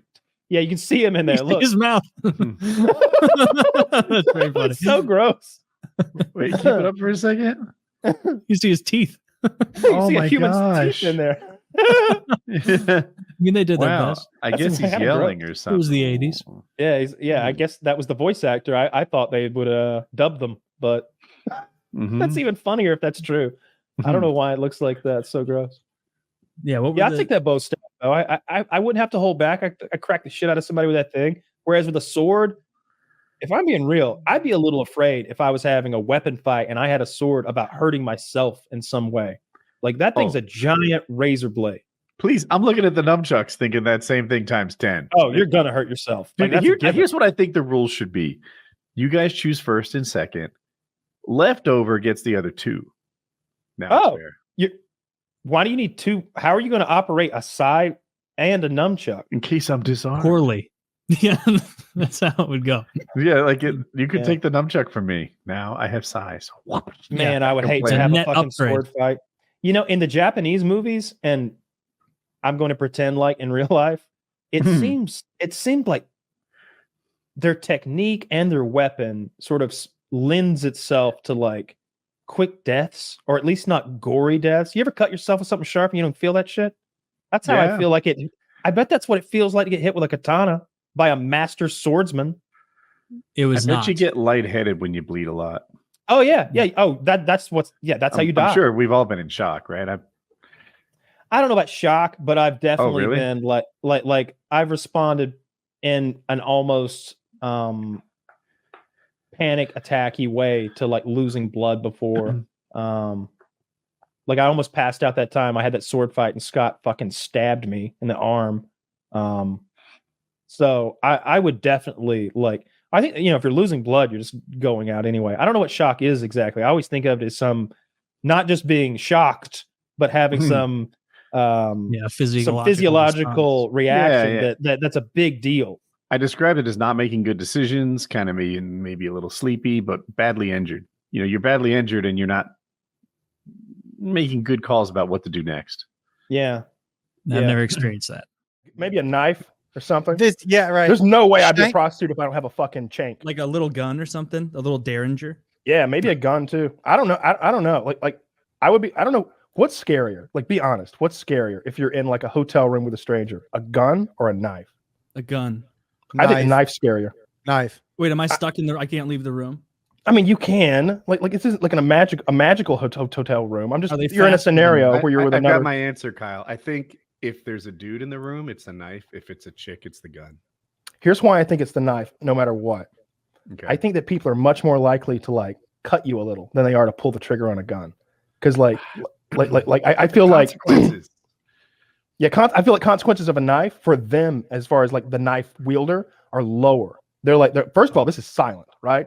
Like maybe we're already in a scenario where like he can't tell on me because I'm a prostitute, and like I said it was 100, but now it's 200, and he's gonna fucking pay or whatever, and like she might poke you a little with her dirty fucking pocket knife. If you gave my wife or daughter a knife and put them in the same room with me in aggression, I come out with either nothing or something that requires a Band-Aid. Well, I'm not talking about a lovely, sophisticated lady. Like I don't mean to go all big time on you. Woody. I'm talking about. I can kick anyone in this house. I'm talking about Rosemarita's. Woody, I've never seen your wife, so I don't know what she looks like. And Big, you and I have only lady. met She's on got computer. tiny wrists. Okay, you and I have only met over the computer 3 or 4 times. Don't blow my lies. I tell people otherwise. I'm telling you right now, your wife goes into a room with a knife and you're coming out with some holes. I definitely agree. Like, you've seen those clips. We've talked about this before, where someone's in like a white shirt and white pants, and the other person has a Sharpie, and it's no. Try and knock clip I'm on Woody's team. Toenails without my help. I'm on Woody's team. I don't see her wielding I'm on Woody's knives. team here. Look, good 2-on-2. Never overestimates a woman's like physical abilities when it comes to combat. Okay, never do that. All right, when you see those things where it's a guy with a Sharpie and a guy with a white T-shirt, mm-hmm. The person with the Sharpie is a man. Okay, I'd love to run this scenario with a woman, where she's got the Sharpie and she's trying to cut me, and I'm fucking grabbing her little wrist so hard that like I can squeeze it and she just drops the fucking Sharpie. Right, grab her wrist, kick her ankle, and have her be like, "I didn't think that was allowed in the rules of this." Like I'm telling you, with wrist control, I can take her down. Look, I've beaten a lot of women in my time. I'm telling you, they can't do shit about this. Get on my level in this topic, by the way. Yeah, and I think you guys are overestimating your knife fighting ability. I agree. You don't have to have any skill. Oh, I won't have a knife. I'm unarmed.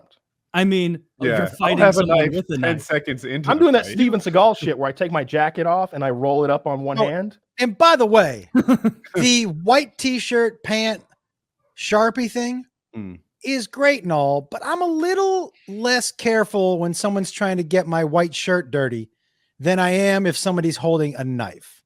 So, I mean, we can run that test all you want, but as aggressive as you think you're going to be, when somebody's got a knife, I think you're less aggressive and they're more aggressive. Oh, yeah. And I would go like straight, like, don't stab me, and like throwing towels at him, trying to flip the mattress onto him. I'm ripping the bar, wasn't it? I would absolutely run into the bathroom, tear off the towel holder, and just be like, all right. Ooh, that's a good move. That's all I can think of. I'm pretty sure that thing weighs like 6 ounces, but it's still, I like it. It's better than nothing. I'll be speedy with it. Maybe you have a higher quality towel holders. That's possible. It's because I'm staying at the Marriott. You're staying at Chuck's Eatery or whatever. For $14 a night. Dude, I stay at places called like Knight's Fin because they got removed from the franchise. They had their license taken away. One too many times, like the Marriott representative comes there and they're like, "We just can't associate with you anymore." That's exactly what happens. All right, well then we're gonna be Chuck's overnight. How about that? And it's like only the police can stop you now. I remember that show, and they put on such an air of we're real scientists solving real problems, and we're using data to dig into the past and see who wins the fight. And they'd be like, one was like, today we got Spartan warrior versus ninja. And like at the time, I was like watching this, being like, this is pretty fucking cool. This is probably like 12 years ago the show was on. And the data, the hard data they would get, they'd be like, all right, so we brought this guy in from fucking Sacramento and he loves ninjas. And he's gonna throw a shuriken at a pig bladder hanging over something. And then they'd like do that and they'd be like, wow, 3 out of 3 hits, perfectly demonstrating how dangerous a ninja is with a shuriken. 100% accuracy. Let me put that into the system. All right, now we have this Spartan guy, a clearly autistic man from the deep south, wearing bronze. Now we're gonna let him take his scimitar and smash it into a pig that has a helmet on it and see what kind of damage it does. And they'd be like, "Oh, we can see right here that pig's fucked, dude. Let's enter it in here. Let's enter in the data." And then at the end of the episode, they'd be like, "All right, now it's time to boot up our algorithm and use computers to see what would happen." And it would be like a guy wearing a fucking month open a year Halloween store outfit of a ninja, and then another guy wearing clearly plastic armor as a 300 guy with his abs painted on. And it'd be like they're commentating it all serious back in the control room. And they're like, the control room. Yeah, all right. So the Spartan is walking through the forest in southern Japan, and the ninja, because of his stats, gets the first jump, and it shows an overweight man leap out from behind a tree that he was visible behind and shuriken the guy and then run at an average man's speed away. And it's like, there's a little bit of damage done to the Spartan. And it's like, oh, well, how's the Spartan going to deal with this? Well, thankfully, his stat of being raped by the older Spartans makes him impervious to harm and fear. And so he jabs but the speed of the ninja, and it was beyond retarded. Yeah, I'm but glad you said that. It was still upsetting too, because I think the ninja won that fight, and I was sitting there at home like, bullshit. Yes. Absolute bullshit. At the time that show was on, I was training. So I had what I thought was expertise, but what might have actually been bias. And I was all like, no. Like, clearly the Brazilian Jiu-Jitsu practitioner beats all of these people. Move over, Trojan. The best things they did is they'd be like, all right, we got a Roman legionnaire versus fucking, I don't know, Russian Cossack, that's what it is. And like every once in a while it would happen where one guy comes in for one team, like the Russian guy comes in and he is just a mountain of a man who clearly knows what he's doing. And then the Roman legionnaire guy comes in and he's like, I really like how they utilized a republic and parlayed it into a very successful empire. Oh, I have to shoot the bow. Oh, and like those ones are the best. Where there's a YouTube channel that does these things you're describing correctly. Like I have to know that channel. I can look it up later, but they put on actual fights where they try to determine which medieval weapons are better in a 1v1 scenario. The spear is what's best, especially if it's a spear and a shield, because he's able to really like parry away any sort of sword play, and the axe is too slow to deal with him, and he gets in these thrusts that are just lethal. Now, obviously, they're using like foam tipped spears and stuff, and like the swords are less than lethal as well, like hard rubber. Like it's not flopping, but it's also not slicing anybody's arms off. And they go at it hard. Like they go at it as hard as that medieval combat shit we watched, where the guy got knocked unconscious. And there's a point system and a judge, and they, these two guys that are going at it. Like there are people who So there are those people who frolic in the park dressed as knights and yell like thunder strike, thunder strike. Sure. Yeah. This isn't them. This isn't them. Okay. This is some people who are Thunderbolt. Yeah. This isn't those guys. These guys are actually interested in legitimate like sword combat and that sort of thing and medieval stuff. I think he also does a lot of like tests with spears and bows to see like how fast can you throw these spears if you're just grabbing them and throwing them, and how accurate and stuff like that. But I want to say the spear, especially the spear combined with the shield, beat everything, because you couldn't get in with a sword. You couldn't get anywhere near the guy with a sword. So I have no expertise. That won't stop me.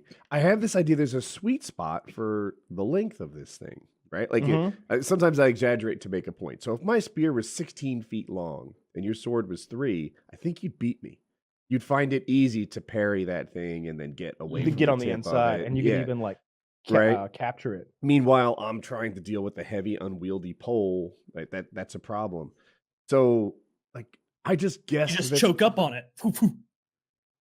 16 feet is pretty long. You have 8 feet. Okay, you're right. All right, true. But maybe an 8-foot spear is the sweet spot, not the 3-foot sword like I thought. But that's what I thought. I thought the sword, you'd somehow be able to get inside of the tip, and then the spear sucks, and all you have is a shield. So I wish we could watch the video, but just for everybody's, I'll link it here just so you guys can maybe come back to it later, and I'll mention the maker of the creator, the channel. The channel is called Lindy Beige. Lindy Beige is spelled LINDYBEIGE. Or what I did what I searched to find it again was spear versus sword. And they're in like fencing gear with legitimate fencing equipment, and they're going at it hard. And they seem to know what they're doing. So it's pretty cool to watch, because I don't know how many medieval combat type shows. I'm watching Last Kingdom right now, and they're constantly fighting, sea axes versus long swords, and I'm just like, really? Like, wouldn't the longsword win every fucking time? It's an actual weapon. I always thought hammers and axes were just makeshift weapons, right? Like, well, they're attacking my town and I'm a lumberjack. So it's like if nowadays there were similar fights, people would be driving like putting irons, or that's not a thing. A putting wedge. Whatever the fuck. I don't golf. It's called a putter. A putter. Thank you, Taylor. People would grab a golf club because literally suburban white guys defend their homes with golf clubs. That's just hammers and axes from the old days. They're not weapons. Well, the sea axe was a specific kind of axe. It wasn't like a chopping wood axe. I assumed it was for chopping sea creatures, and it was just for fishing. For severing tentacles that try and invade. From what I've read, it was like the primary weapon of those Viking berserker type guys coming down from Scandinavia. But in any case, I think the whole point is that like you don't have to be all that skilled to just hack somebody up with an axe, and this is a good for hacking. Whereas those swords and stuff look, not only are they really expensive to make, especially back then, but difficult to wield. Yeah. But yeah, this channel's cool. It's cool to see like people actually going at it with those weapons, and because normally you see like sword versus sword, like medieval times nonsense where they're like clanging their swords against each other continuously. That would ruin a fucking sword. I tried to chop a chicken's leg off one day with my $190 fucking knife. It what? We'll never know. What happened to the chicken leg? I think the chicken leg was fine and the knife was bad, based on my intuition of where the story is going. $190 knife can't cut through a chicken leg? $190 is an expensive knife, but not crazy. Really? Yeah, I would consider $400 a premium knife. Oh, we got one word out of him. Fuck. There we go. You're back. Yeah, you're back. What happened to the chicken leg with the $190 knife? I would have chopped the chicken leg off, and it fucked the knife up. I can't think of the word. But it nicked the blade. It chinked the blade, Kyle. It's like a chink in your armor. Is that the right word, or is it something else? I think it literally is. Yeah, like a chink in an armor is like the area like under the neck and underneath the Is that what a chink in the armor is? I always thought a chink in the armor was the damaged spot, like a ding. It is. It's the weak spot. Is?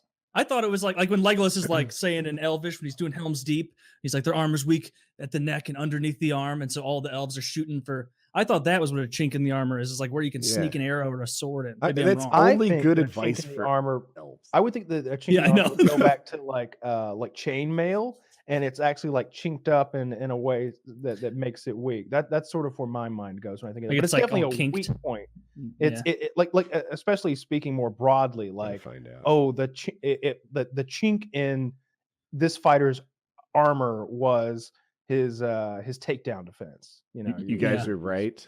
It is an area of armor's vulnerability.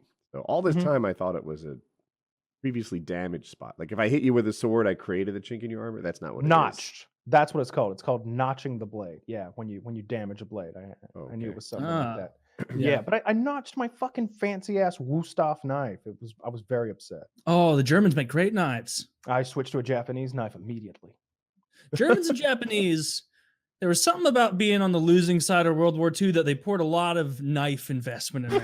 Like, we're gonna give the best knives in the world. And I got a knife sharpening kit that comes with like 4 different whetstones, and you start out at like 400 grit and you go all the way up to 8,000 grit. And by the time I'm at 8,000 and I'm polishing this fucking knife, and it's got like a guide that clamps onto the back of the knife, so you're at the perfect angle continuously always. And then when you're done with that, it's got a stropping leather, which is like thing you see barbers use in the old movies where they're strop. And what that does is like the edge of the blade becomes like this, like all these fibers of steel that are like sort of going everywhere, and the stropping brings them all in and like bends them all into the same direction. And there's like a diamond paste on the leather too, right? Like of some sort. No. That's maybe that's a feature of others. How do you strop it? You just smack the leather on? I have the leather like threaded through a handle in my kitchen, and so I pull one in taut, and then I like run it along it, like the blade away from the cutting edge. Like I pull backwards with the sharp end facing away. If that's that makes sense. Translating.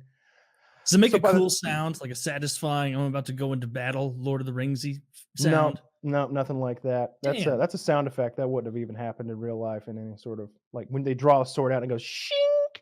Like that's bullshit. You're pulling a sword out of either bamboo or leather. That is a bit of movies I'm fine for them to keep. I like the shink. I like my knife is so sharp though.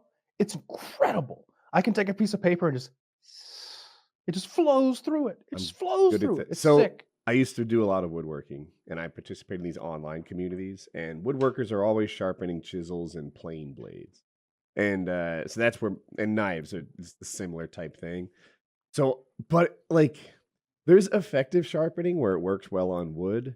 And then there's online sharpening where I take pictures of my polished edges and show them to the other woodworkers and say, look how long my e-penis is. The point on my chisels, the last like 1/8 of an inch, 3/8 or 1/4 of an inch, whatever, is like you could do your hair in it. It would be so perfect. Yeah. I was into that for a while. I sharpened a bunch of different ways, sandpaper on glass, oil stones, wet stones, diamond stones. I had a Tormek with the stropping wheel, leather that you'd put a paste on. And there's a bunch of ways to do it. I tried them all looking for the best. And really, wet stones are my favorite. Yeah, I don't have all that experience you have, but like I did a lot of research, and I got like a $60 whetstone kit off of Amazon, and I love it. Like it got a rubber base that the blocks lock into, so they stay really stable. And I've almost cut myself so many times, but so far I've only nicked myself a little bit once. But because the thing is, like the reason I want a sharp knife is I've been eating salmon, and the way Gordon Ramsay prepares salmon is he cuts the skin, these slits in the skin, and if you use a dull-ish knife, it just rubs the scales, and the scales start like flopping off, like you're almost scaling the fish now. But with a sharp blade, it's just like. And it makes these nice slits in the skin side, and then you can put seasoning in those slits and cook it skin side down. It's just really nice. Say sharp knives are safer, right? Like that. Yeah, because you're using less force. So dull knife, you might push hard on it and have like starts and stops and an unpredictable behavior. But a lightsaber like knife, you just does what you ask it to. I think it's a double-edged blade. in that regard. Not to make a pun, but I've never hurt myself with a dull knife because I if it stops cutting, I have time to readjust my hand and my grip. Use that stupid like grip like this. The Gordon Ramsay thing, yeah, where you got your like every chef, this little claw thing where the worst thing you can do is shave the back of your fingers or the back of your nails more likely. But with the sharp knife, take a finger off probably. I've tapped my finger and I look at it and I'm like, oh, I'm good. And then I look back and it's bleeding. Like it's so sharp that it's like, oh, I'm fine. Oh wait, no. It's like in the movies where the guy gets his head cut off. Yes. And he's like, ha, you missed. And then he like falls apart. Yeah. I don't know. So yeah, it's a lot easier to use a sharp knife. I'll say that. Like when I'm cutting bell peppers, it's just like chop, chop, chop, chop, and the bell peppers apart. Like it's real. It's very satisfying. If I get into knives, I'm going to be one of those fat guys that goes to empty warehouses for competitions in front of embarrassed girlfriends and wives, and I just smack into ropes and I throw it at Mountain Dews. I love that. It's just like these guys are just standing. I love it because I was looking up knives on Reddit because I knew there was going to be some community on Reddit where people are way too into knives. Yes. It's called Knife Club, and there's a guy in an orange shirt and a big black beard just walking around dominating this course, and only people in attendance are like politely sitting girlfriends and wives. Like, oh yeah, well, I told them to get a hobby, and here I am. I didn't realize it would be expensive and stupid. They're all like my poor wife when I learned to play ice hockey. That's a lot less shameful. You're going to play a sport with other men. Other boys. This isn't shameful either. This is pretty cool. Everybody it is else pretty was cool. 10. It's easy to make fun of, but I guarantee they give you a dry. Like if you show up to one of these places and they're like, "Yeah, take a dry run with my cool ass blade," you'll get like into it. Be like, "No, I can do it faster. Which one more time, please?" It seems really cool. And the kinds of things they chop is very interesting to me, right? So I know from my little woodworking thing, I can make a blade really, really sharp that will look amazing against paper. But it's not durable enough to you chop a log a couple of times and try to take a wedge out of it. And the point is so V'd, almost like a line, that it gets dull quickly. I could make a different one that's wider, like an axe, that's not going to lose its edges quickly. And those competitions, they're cutting rope that's hanging, not against the ground. They're cutting hanging rope. They're cutting wood. They're cutting metal, maybe. Like they're cutting tennis balls where like there's a little chute on either side, and the guy just stands there like. That's the impressive part. And then a ping pong ball rolls through next, and I couldn't tell, but I think he hit the ping pong ball too. I saw a guy on Reddit say, "I make video. I sharpen knives for like a profitable hobby, whatever you call that." And he takes a piece of paper, he stands it up, and he cuts standing paper. And that's impressive. It's very, very sharp, but also based on my knowledge of knives, you cut wood with that thing and it dulls quickly. Yeah, those are chef's knives. That guy makes these Damascus steel chef's knives. I went to his website. Everything was sold out. I was like, Reddit beat me to the punch. Guess I'm not getting one of these. That's the chef's knife I have now, and I love it. It's actually I didn't know it. The but like Amazon link. I recognized it the other day in one of Binging with Babish's videos. So it's the knife that he uses as well for whatever that means. That's a nice expensive knife. I like That'll last I like your it a lot. whole life. I would hope so. I got my wife a knife in this class, and she says it's not a good Christmas present. But I think she just wants worthless shit. She wants jewelry. She just wants jewelry. And I try to explain her that jewelry is stupid, but she's a slow learner. And she thinks the jewelry is cool and she just wants something shiny. And I get her something useful year after year, and she won't learn. I don't know what's wrong with her. This is the other What the hell, Jackie? I start the Wusthof knife is the most recent link. That's the one that I notched really badly, and now I hate to even pull it out of the drawer and look at it because it upsets me. I need to find like a professional knife fixer who can fix a notched blade because it's upsetting. Yeah, that's a pricey knife to nick, or what was the term I was again?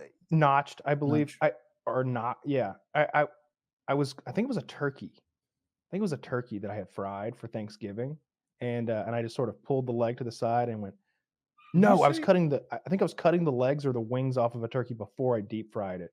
Look at that. Anyway, it fucked the blade. The one that you notched is literally when I said I got one for Jackie in that class. It's this one. It's the Wusthof knife. Yeah, it's the same one. Yeah. See, she should like that knife. It's not like you got her a tactical pocket knife. Like that's a really good, excellent knife. I did so much research. I love the handle, the grip. It's great. I put it in the dishwasher, even though they tell you not to. I've washed it 30 times in the dishwasher. Nothing bad happened. Yeah, why would they tell you not to?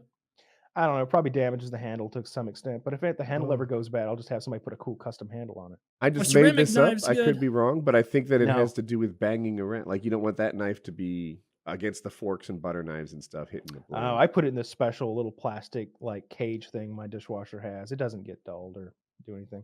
No, don't fuck with ceramic knives. Like I don't have any. I didn't know.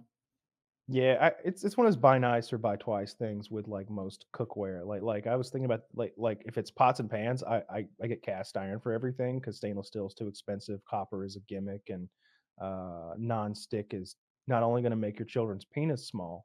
Look it up, but they scratch up and get ruined. That's a trap. I'm not fact checking it. Kyle's right. Cast iron is the way to go. It is, yeah. More because of the flavor. If you ever need to defend yourself in a home invasion scenario, and the government has taken away every one of your weapons, a cast iron pan may be what it comes down to. Have you ever like I have a cast iron pan, obviously, just like a boilerplate regular one, and I've thought before, like when I'm picking it up to use it or something, I'll like kind of flip it up this way and just kind of feel it a little bit for the weight, imagining I'm like a disgruntled, Looney Tunes mom about to hit her husband. And it's like, that is an unwieldy thing. That would be really hard to swing and hit somebody. Whenever I look at weapons and I judge them for their effectiveness, I think, what would happen if I was holding one side and like maybe one of you guys was holding the other side? If I have a baseball bat, I think I have a slight advantage because I've got the holdy part with the knob on the end. For sure. But it's kind of close. If it's a cast iron pan, I feel like the enemy has the advantage. He's got the round part and you've got the handle. Educate me. It sounds like you got a thing. Well, I've got these gloves that protect me up to 1100 degrees Fahrenheit. So what I do You're is I heat that pan up till it's scorching hot. Hold on, home invader. I got a plan. All right, you're not gonna like it. And then I grab that fucker and I give him a little weak swing. I dare him to grab it. Now he's all burnt up. It's just red hot. Give me 20 minutes. In there with an acetylene torch on the top, trying to hurry it up. Yeah, so there's a bunch of like golf club as an example. I feel like if I had the handle part of the golf club and Taylor had the business end of the golf club, I think he'd disarm me. Right? That was a little different. Yeah, I feel like if you stepped in close and like blocked a golf club the way they block stuff in movies, one of these, it'll break right across your arm. If they hit you with the head of the club, it's going to break your fucking arm. But if you were able to step in close maybe and block it, like I said, like the movie guys do, I think it'll break right on your arm. Oh, that might even be worse. He comes in, you throw up might fold and break on your arm, and the business end still smacks you right in the noggin. Still hit you, but the energy would be dissipated. That's why I put that whole who can win it is why I put a bayonet on all of my guns, even the pistols. Mm-hmm. I keep bayonets in every room of the house. Nunchucks. My girlfriend thinks that weird and strange. We'll see who's laughing. When the Gauls show up, and I have to batter them back. Did we talk about Anthony Smith's home invasion? No, we never did. Oh my! That guy was like a D1 wrestler, right? That invaded his home. Yes, yeah, University of Nebraska. He wasn't a current D1 wrestler, but I imagine him in his 20s, right? Like he's. I mean, if you were, you still are, as far as I'm concerned. None of us were. It's like riding a bike. He still knows how to fuck you up, dude. I rolled with the D1 wrestlers because there's a couple D1 colleges where I trained Brazilian Jiu-Jitsu. It's like, oh yeah, you're something different, aren't you? Yeah, every roll starts with them putting me on my back. Like I know what's coming, you know what's coming, and I'm thankful he's not gay because there's not a goddamn thing I could do about it. So this guy home invaded fucking Anthony Smith, who's a legit martial artist in the UFC, high ranked guy. He did pretty well against John Jones in his 205-pound title fight. He lost, but I think he went the distance, and so this guy is one of the top 5 baddest guys on earth ish, something like that, top 10. And the home invader really gave him a go. And he tells the story super well. Not Cerrone scuba diving well, but really well. And he gave that guy a lot of credit for being tough. He was having a hard time holding him down. At one point, his wife got him a knife. This is the fighter. And like, I guess my takeaway was you don't want a knife unless you intend to use the knife. Otherwise, now you're a one-handed guy. You know, because once he was subduing him, he was holding him down, he was giving him the business, hitting him, etc., but struggling with the guy. And his wife gets him a knife, and now he's having a much harder time holding him down because he has a hand that's effectively out of the fight. He at one point, his wife went to help, right? And he's like, my wife has a lot of good qualities, but let's leave the fighting to me, right? I hope this doesn't mean something that we're not aware of. Right? Yeah. Knowing our luck, they're going to be like, oh, and they're showing the national symbol of pedophiles or something like that. It's the Proud Boy salute. At one point, even a thing. At one point in the fight, he's hitting him, he's fighting him, and his wife goes and he holds the attacker's legs together. And he's like, don't you fucking kick my wife. And the home invader goes, okay. Right? And he just accepted those terms. And he's like, and he didn't. He honored his word, for all that guy's flaws. He didn't kick my wife, but he continued to upper body fight with our hero the whole time. He's punching and wrestling and trying to squirm free, but his feet were not in the fight anymore. He just agreed. Well, that's an honorable way to gentleman. To go to jail. It was, they had beers. They train together now. And the guy made a good. He's in prison. No, yeah, I'm sure he's in prison. He made a good decision though too. Like, I feel like the way that Anthony Smith described his wife, I think his mother-in-law lived with them and helped out with the family and stuff, and he had kids there. My takeaway was that Anthony Smith was willing to get into a fight, but if you had touched his wife, kids, or his mother-in-law, who he feels very highly about, that he would have gone berserker mode and he would have really punished the guy. Or he might have just stabbed the guy. Could have. Yeah. No, the guy made a smart call not to kick his wife. Yeah, I'd hate to get fucking stabbed. I would take a beating every day of the week over a stabbing. Have you? I'm sure you have. We've all seen a guy like knife fight victims. Yeah. Dude, everybody loses a knife fight. Even if you win a knife fight, you have lost it. They gut you, or maybe you block it with your forearm a couple of times. Whew. Yeah. It ain't like in the movies. Your fucking flesh lays over. Terrible. You've got a scar. So bad. If you survive. That's you could easily bleed out. That's the other thing. Like in the movies, it's like, Mel Gibson's fine.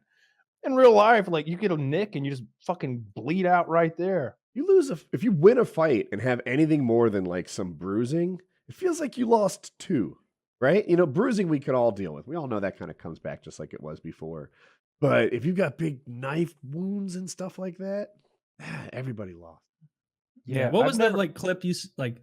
Maybe some instructional or safety video where it's some like expert at disarming someone, and he gives someone who's not trained with a knife a Sharpie, and the guy's wearing like white pants and a white shirt. Not the Sharpie guy, the other guy. Thinking of the Wings of Redemption Kelly knife Sharpie demonstration, most likely. Yeah, that was Wings of Redemption, professional self-defense trainer. Did he do that? He really did that. They had a fight in their yard, him and another fella who was kind of heavy set, both wearing white tees and both holding Sharpies. Oh my God! How did I not know this? It's pretty glorious. I know there's a real video of like a knife instructor, self-defense guy who's like, no matter what fucking happens, you're gonna get nicked. I know exactly what I'm doing. This guy doesn't know shit. Look, I got lines all over me because all he has to do is just like you're gonna get fucked. Yeah, you don't want to have a knife fight with any fucking body. People overestimate their own abilities. And you can almost prove that by putting yourself on both sides. Could I disarm a guy with a knife? Hell yeah, I'd take my shirt off and wrap it into some sort of knife catching device and grab the knife with the hand. No, you wouldn't. And then on the other side, like, if I attacked you, could you at least draw a line on me with the Sharpie? Oh, of course I could. Yeah, you don't get to be on both sides of that. Well, it's like that same instructor, I think, was like, here's the correct way to deal with a knife attack. And he's like in crouching tiger, hidden dragon stance. And then as soon as they start, he just turns around and boom. And it's like, if somebody takes out a knife, run. Fucking run. Yeah, you don't want to fight a knife. I wouldn't make it away. I'm not fast enough. Hopefully, I have a fatter assailant. Throws the knife. We're not built for speed. There's a Wusthof sticking out of my upper back. I'm just dying in the middle of the St. Louis road. People are still walking by. But anyway, Joe has melee weapons everywhere. They're just like it's like Kyle's house and rifles. He does. Hey, I'd still rather have my AR-15 versus his melee. Does anybody here play God of War? Mm-mm. No. Ah, gee, god damn it! This whole setup where I have those swords, it's just ruined. Hold on, I mean, back. That's pretty cool. I mean, swords. I've seen the game. I'm familiar with it, but I was never played it. I bought it because my girlfriend is super into the game, and I was like, "Oh, this is a cool surprise gift." So got it, and now I've been playing with swords for a while, so it's fun. Do you have sword fight with? Oh, never mind. Taylor is funny. I love that he had Also, props. a funny story is I got really drunk one night when I was watching Boardwalk Empire. Good show. Has anybody? All right, Woody. God damn it. How do I even say something? I didn't even grab all of them. I just grabbed a random handful of like melee weapons that he has. And there's melee weapons and zombie preparedness guides all over this home. We're talking about weapons. Wings, do you recognize this? Because you always seem to recognize things of no relevance. It's a brass paperweight. Are you retarded, man? This is World War One. It's called a it's a trench knife. It's a trench knife, and then you can. But that's not a World War One trench knife. They didn't. Yes, it is. 1918. I bought it off a Chinese website. I know it's real. It says it was made in 1918. I got really drunk one night when I was watching a Boardwalk Empire, and I watched a knife fight, and apparently I thought it was really cool. And the last aspect of Sober Taylor was like, "That'd be crazy if we ordered a switchblade." Did Kyle leave the show? And then I fell asleep and woke up the next morning to my email saying that I had in fact ordered a switchblade. Where did Kyle go? I don't know. He just peaced out. Taylor, was it that episode? God, what knife fight? Don't spoil it for people. Really? Was it the episode with Jimmy when he was talking about the Skull Crusher? Yes. Can you explain it? was. Okay. That's what this is right here. The Skull Crusher right here. You see this little nub? No, that's just. That sounds You terrible. Slam down and then stab him. How much was that? Oh my god! I bought it from a Chinese website, so it was like $11. You paid 11. That is not an authentic trench knife. You paid $11 for it. No shit, man. Like I don't give a fuck. I mean, But first off, they just have a switchblade. If I That was brought great. this to a bar and you didn't have a gun, and I was able to punch you and then You be would have like, an illegal "Oh, no, weapon. I can also stab you." What's something And I'm then looking for for? anyone who's going to comment and be I like, found "Oh, switchblades are illegal." Yeah, I know. I checked the legal statutes, and it's legal in my state. So fuck you. All that shit. You know, you can have this. I'll take this 870 every day over your little knife. I've got a fake Walther P22. Hey, Wings, I actually got. I bought something, chat. This is a butterfly knife trainer. Can you see it? I can't see what you see. Yes, you can see it. It's by Squid Industries, and I'm not good at it, but I want to train. I want to learn. Here. This is I'm gonna figure it out. This is my current butterfly knife, and don't get a real one, you cringe lord. Oh, it's too late, bitch. I have a real one, but I'm not really good at it. I can't do tricks or aerials or anything. All I can do is open and close it. And I thought I would buy a trainer, and a post got big on Reddit, and I looked into it a while ago. People do it like a fidget spinner, but with like more skill. And I don't know. I just got kind of a wild hair. Like, you know what? I want this. I've wanted this for like 5 years. I don't want to learn with a sharp blade. So anyway, I'm gonna get a trainer and then figure out what's what. I thought, yeah. Anyway, to me, I think it'd be really neat if I got good at it. All right, we'll go back. Hey, See, this has actual real bullets. No, I know, Wings, but Wings, I got a really nice shotgun for my birthday. I got a Benelli 12 gauge, and it looks really cool. You got a Benelli? A Benelli, yeah. I don't think you guys respected this Joe's melee weapon collection is as badass as it really is. No, that's a like. Is that a sharpened machete? Are all those things sharpened or what? This one's clearly sharpened. The other one, it seemed like it had been used on something. It's a little bit gritty. What headset and am I there's wearing? nicks in it. It was used on a human. It's quite possible. Does Joe drink a lot or Joe use any never kind drinks. of psychedelic drugs? Joe has never drank before. No, Okay. Joe. Not only has he never had a drop of alcohol, he doesn't do any drugs, and he doesn't do like ibuprofen. That's a butter knife. How do you live life? Especially That as a was funny, professional dude. fighter. His job is getting punched in the face, or well, trying not to get punched. Well, no, it's punching people in the Right, face. but he still gets punched in the face. Because he's a hard ass. Yeah. And if there's and you want to talk to me with shit Joe Lowe's on, I'm across the internet, like 10 states away. So I just honestly want to get him on here because I haven't talked to him in like a year and a half. You don't talk shit, son. I fight dirty. He's on Cove right now. What is that right Stop now? being a Can you bitch, hold that Woody. up? Like, This is a practice katana, I guess.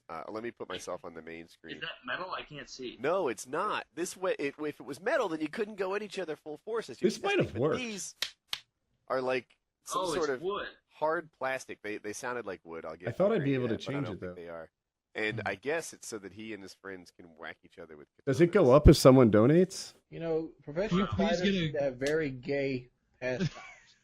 Dude, Hydrate? No, I haven't even gotten into the gay stuff. I'm Hold out on, of we're back. waters. He's gonna grab a All lot. right, next topic on the Rape Squad Killers subreddit is campaign to get Woody to do a katana fight with Joe Lowe's on. Also, Rape Squad. Why is there no PKN audio up? I think it's current. It's supposed to be a little delayed, so it goes up tomorrow.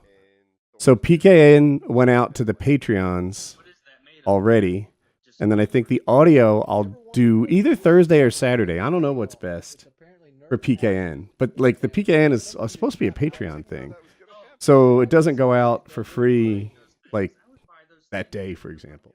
And the other side is flat, and that knurling is very deep and little pyramids protruding. And I always think like, oh, this would wreck somebody if you fucking hit them as I tenderize my meats. As I tenderize my meats. Yeah, that would be a brutal murder weapon. If you had to grab something close to you now to be used as a murder weapon, you can't go grab a gun. You can't. And this isn't like you're going to go hunt someone down with a butter knife near you. This is someone comes into your home and you need a knife real quick.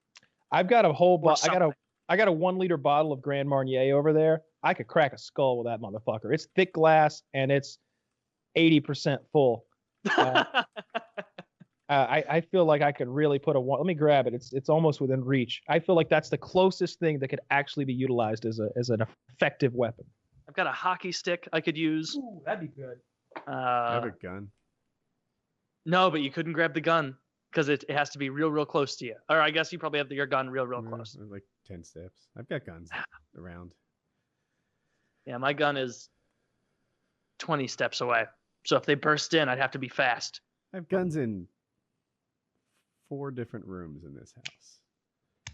That's a good little cudgel you've got there. Right? That's why I'm like, it's shaped just right for a good pummeling. I'm terrified it's gonna like pour all over me at any moment. But yeah, this thing would really do the trick. And it looks pretty full, so that's a little more weight, Yeah, more mass you got there. Right, it's right about there. You know, something like that. It's quite the handful. I feel like you could really put a hurting on someone. Yeah, after the Not gun, as- my options drop a lot. Yes. I could tear this mic stand up. Exactly, but it's not that heavy. I'm like Keyboard, dude. I feel like Man murders intruder with YouTube play button. That might be the second best. That play button's heavy as shit. Like it may not look it. Like I'm sure you had to use some special hardware to even hang the thing correctly. Exactly. Yeah. It's I mean, I think I could hang off that hardware. Yeah. It's I guess it weighs 40 pounds, something like that. Yeah, Maybe I would think. 30, 40 pounds. It's very heavy fucking thing.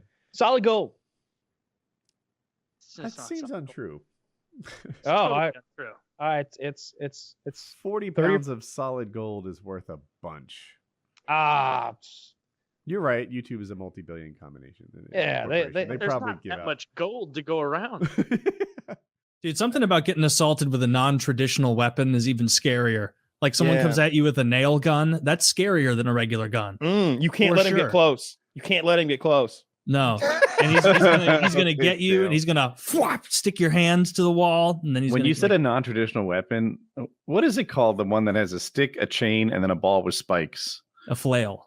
Flail. That's where I thought you were headed with that. Oh, Perhaps a morning star.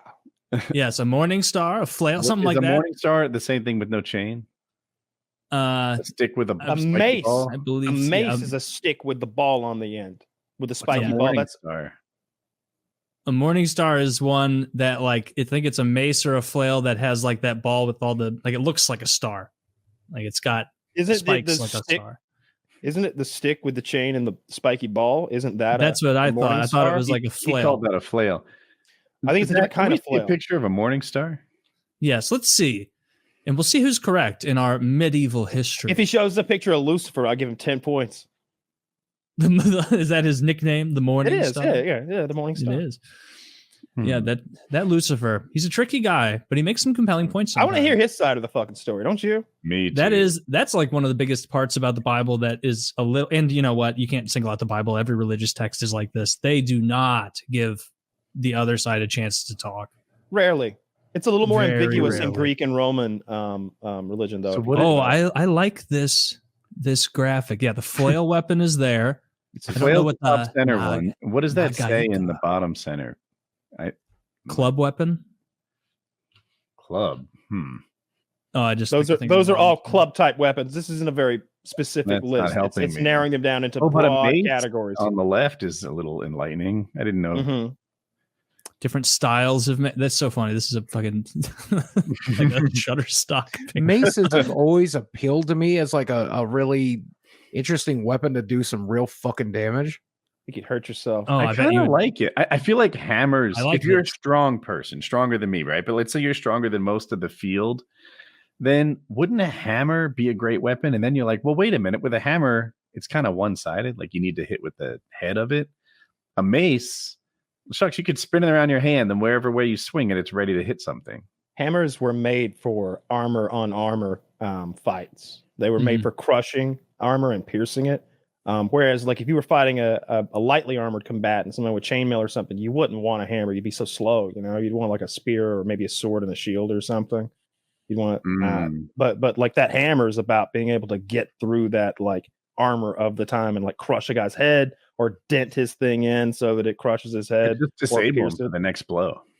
Yeah, sure. If I have a suit of armor on and you hit me properly in the chest, I'm probably okay in a minute, but it's that minute rest I need where you get me.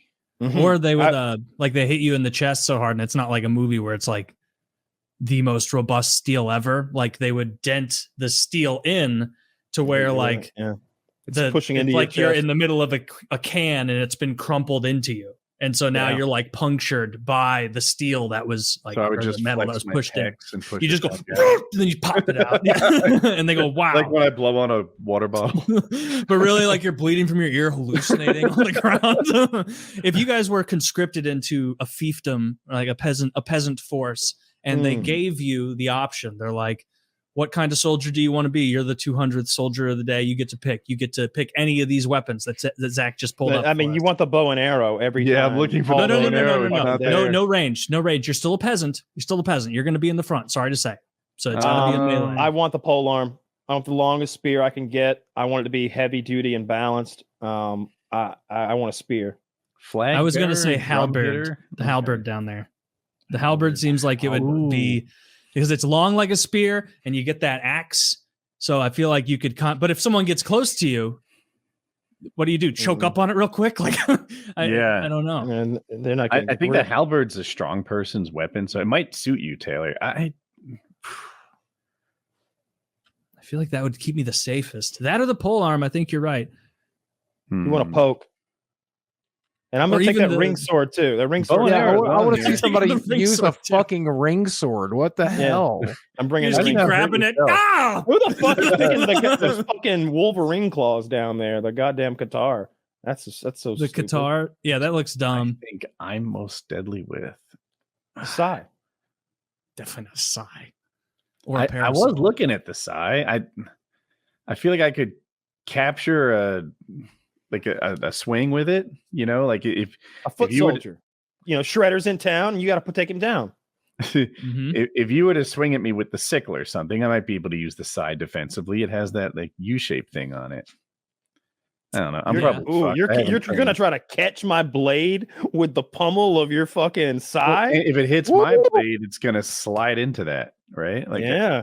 I mean, unless you don't have it turned exactly right, because you know that's only one I also side. don't really understand the parasol. Like, what the fuck is the parasol? It's I an don't know. umbrella, I think, right? I Where think is this is it? probably a graphic from like available weapons in a video game. I don't know. Zach, you're gonna. I don't like care for this. Princess Peach uses one why in does that Smash. Like, I that guess bastard sword's right out of a video game. Come on. I'm gonna use the parasol to protect myself from sunlight. I just noticed there was a magic wand on that list. What the fuck have we been doing with our time? That's my choice. I got it. What the fuck have we been doing with our goddamn time? I'll take the magic wand, Zach. Dissolve my opponents. Yeah, no, but all the other weapons are real. I think the halberd's definitely the right move because you're also going to look scarier with it. It's a more intimidating weapon than a lot of the other ones. Yeah, but like, I like the spear, and I hope I only use it as a fuck. It's just like, just kill me. Like, or you're gonna be like, yeah, but they use that nice lightweight medieval wood and iron. So yeah, that lightweight pig iron. Zombie apocalypse, right? Make Walking Dead universe. Do you kill yourself immediately? Hell no. Walking Dead universe, I've got years of time. Like, there's very I've been using The Walking Dead as my like don't give a fuck, like working on my laptop in the background show, and it is like I am incredulous at this point at how bad it is in season. What am I think 9 or 10? Wow, it is horrible. Like I will look up from writing an email sometimes and just like snarl at what is happening. Where I'm like, please make it to the end. God, like what is going? Like Negan is still in it, and like I was like, He's like friends with Negan's Maggie still now. kind of like fine, but then like he starts coming out with these like moral principles and like things. He's like, I'm gonna break out of prison and then I'm gonna go back. I literally don't know what caused him to break out and go back because I couldn't be bothered to look up from what I was working on for that episode. But something caused him to go back. That show is infuriating, dude. There's like what's it called? Like there's been people that they'll have their homes raided because they have a knife in their home in England, and I heard about that because a law changed in 2021 about like Offensive Weapons Act or something like that you're not allowed to. And I went, oh, I'm gonna throw a few away. Oh no! I've been a lot. I know none of the really cool ones because some of the cheap ones were a bit like I don't know. They could have a problem with that because there's a really dumb law, or at least how it's written in England, is like you can't have zombie knives, is the actual thing. Okay, and I don't know that this is. It's basically like but everyone in England was like trying to get like really big knives, like machetes and stuff, or this like serrated edge, like stuff that looks tactical or all that. And they banned something like that, and then everyone found a way around it by like if they're marketed as zombie killer knives, then it's something that's not like imposing harm to other people. So they got around with that. And now they had to make a law for that. I don't know. You guys weird knife laws. Yeah. America's tough because every state has its own knife laws. It's usually done at that level. And then it just makes it really hard to know. Like there isn't this common knowledge that people can share. Because they'll mail them to you regardless. Yeah, I have had trouble before getting out the front knife mailed to me. I think it's legal to own, but not to buy, which is weird. Yeah, that makes sense because with that, you're probably getting an expensive product from a company that doesn't want to get in trouble. But if you were to buy like brass knuckles from a magazine or something, where do you want it sent, sir? Where would you like your paperweight? Alaska, Hawaii, we don't care. Okay, there's lots of that. I remember my cousin always had a flapjack or whatever. Oh, the thing, yeah, it's like a wiggly with a weight in the. Can you show a flapjack, Zach? It's like a leather little handheld whomper that you see cops have them in old detective like movies and stuff like that. You can just knock the fucking shit out of somebody with something you can carry around in your pocket, basically. maybe I ran with a weird crowd, but like having some sort of club type weapon in your car was kind of standard when I was in New Jersey. Yeah, I grew up with an axe handle in my truck all the time. You know. Whoa. Yeah, my friend Yeah, carried a something like that. flapjack, which his was leather with a like a lead weight in it, and you could see the stitching around the side like a belt. This one looks like more something you buy modern. from Etsy. That looks a little beyond our time as well, but the one Woody described is exactly. It was even flat. It reminded me of a belt that had doubled back on itself, and but in the middle, I think there was even a spring. That looks very close to what my friend had. Yeah. Yeah, you fuck somebody up with that. Like at close range, you just need to give them a little flick of your wrist and a little bit of arm movement, and you've stunned the guy so badly, he'll do whatever you want after that. I acknowledge it doesn't look like much, but if you were to hit your own palm with it, you'd be like, "Whoa, my goodness! I'm so glad I didn't do that to my skull." Hard. It's as solid as it gets. It's so fucking hard. Yeah, and police batons are like that too. The old wooden ones with the handle at the side. It's hard to describe hardness sometimes. I've often said, like, when you fall on ice, it can seem harder than concrete somehow. Like, it's just really, really hard and solid. And the policeman's baton is that same thing. Like, it's harder than you think. It's wood, but I don't know what they do to it, but it's something different. We're talking about beating people. What kind of weapons we prefer? It is hard. Yeah. Have you ever had a beating weapon in your car? Like, just because you thought it was a good idea? Oh, like as a plan? No, I don't think so. What about by the bed? I have before, but I feel like guns are the move. Yeah, it's just Google better. says ice is harder than concrete. Oh, wow! According to fucking Google. Yeah, I got a finely calibrated back of head. Yeah. A guy gave me one of his, like, we had a plumber around who was this, like, war veteran. He gave me a knife, which was a whole different thing. But he said, like, yo, I told him I was into knives, and he gave me this knife. He was like, and my dad was there too. And he said, like, do you want something? So I went out to his truck, and he pulled out, like, it's basically like a cut off bit of hose that he'd dropped molten lead into the end of. So it'd be like this lead ball at the end of a wiggly little hose pipe thing. Yeah. And we collectively went, okay, you can't do that. You can't do that? No, It's a weapon. No. Anything you can't. If you can think of it as a weapon, you're probably not. He had to get rid of his fancy knives. Oh, that's absurd. They need a touch of freedom. What if you know what I would do? Like you're a well-to-do gal. You could probably get some sort of like historical collector's license or something, right? And you could have like real rapiers and broadswords and whatever you wanted. Like, it seems like if you go that angle, that's what rich people usually do. Oh, it's a collection of antiques. That's not an arsenal of weapons. That's my collection of antiques. There's laws for that. There's what's it called? There's a law in England that's something like if you buy a samurai sword that was made traditionally before 1957, you can do whatever you want. You can just have that. No, those are probably the good ones anyway. I imagine. Like, you don't want some like some bullshit like made in Kentucky weeaboo. I think you do.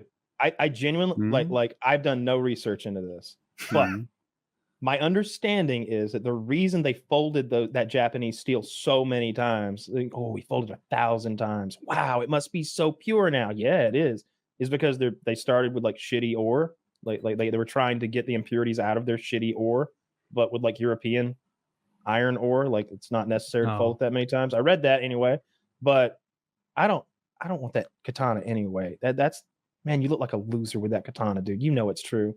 Like, white men can't own katanas. You either get yourself a European sword or a Roman sword. You stick with your heritage. I think you don't want some poser sword. Yeah, get yourself a gladius. Get yourself a claymore.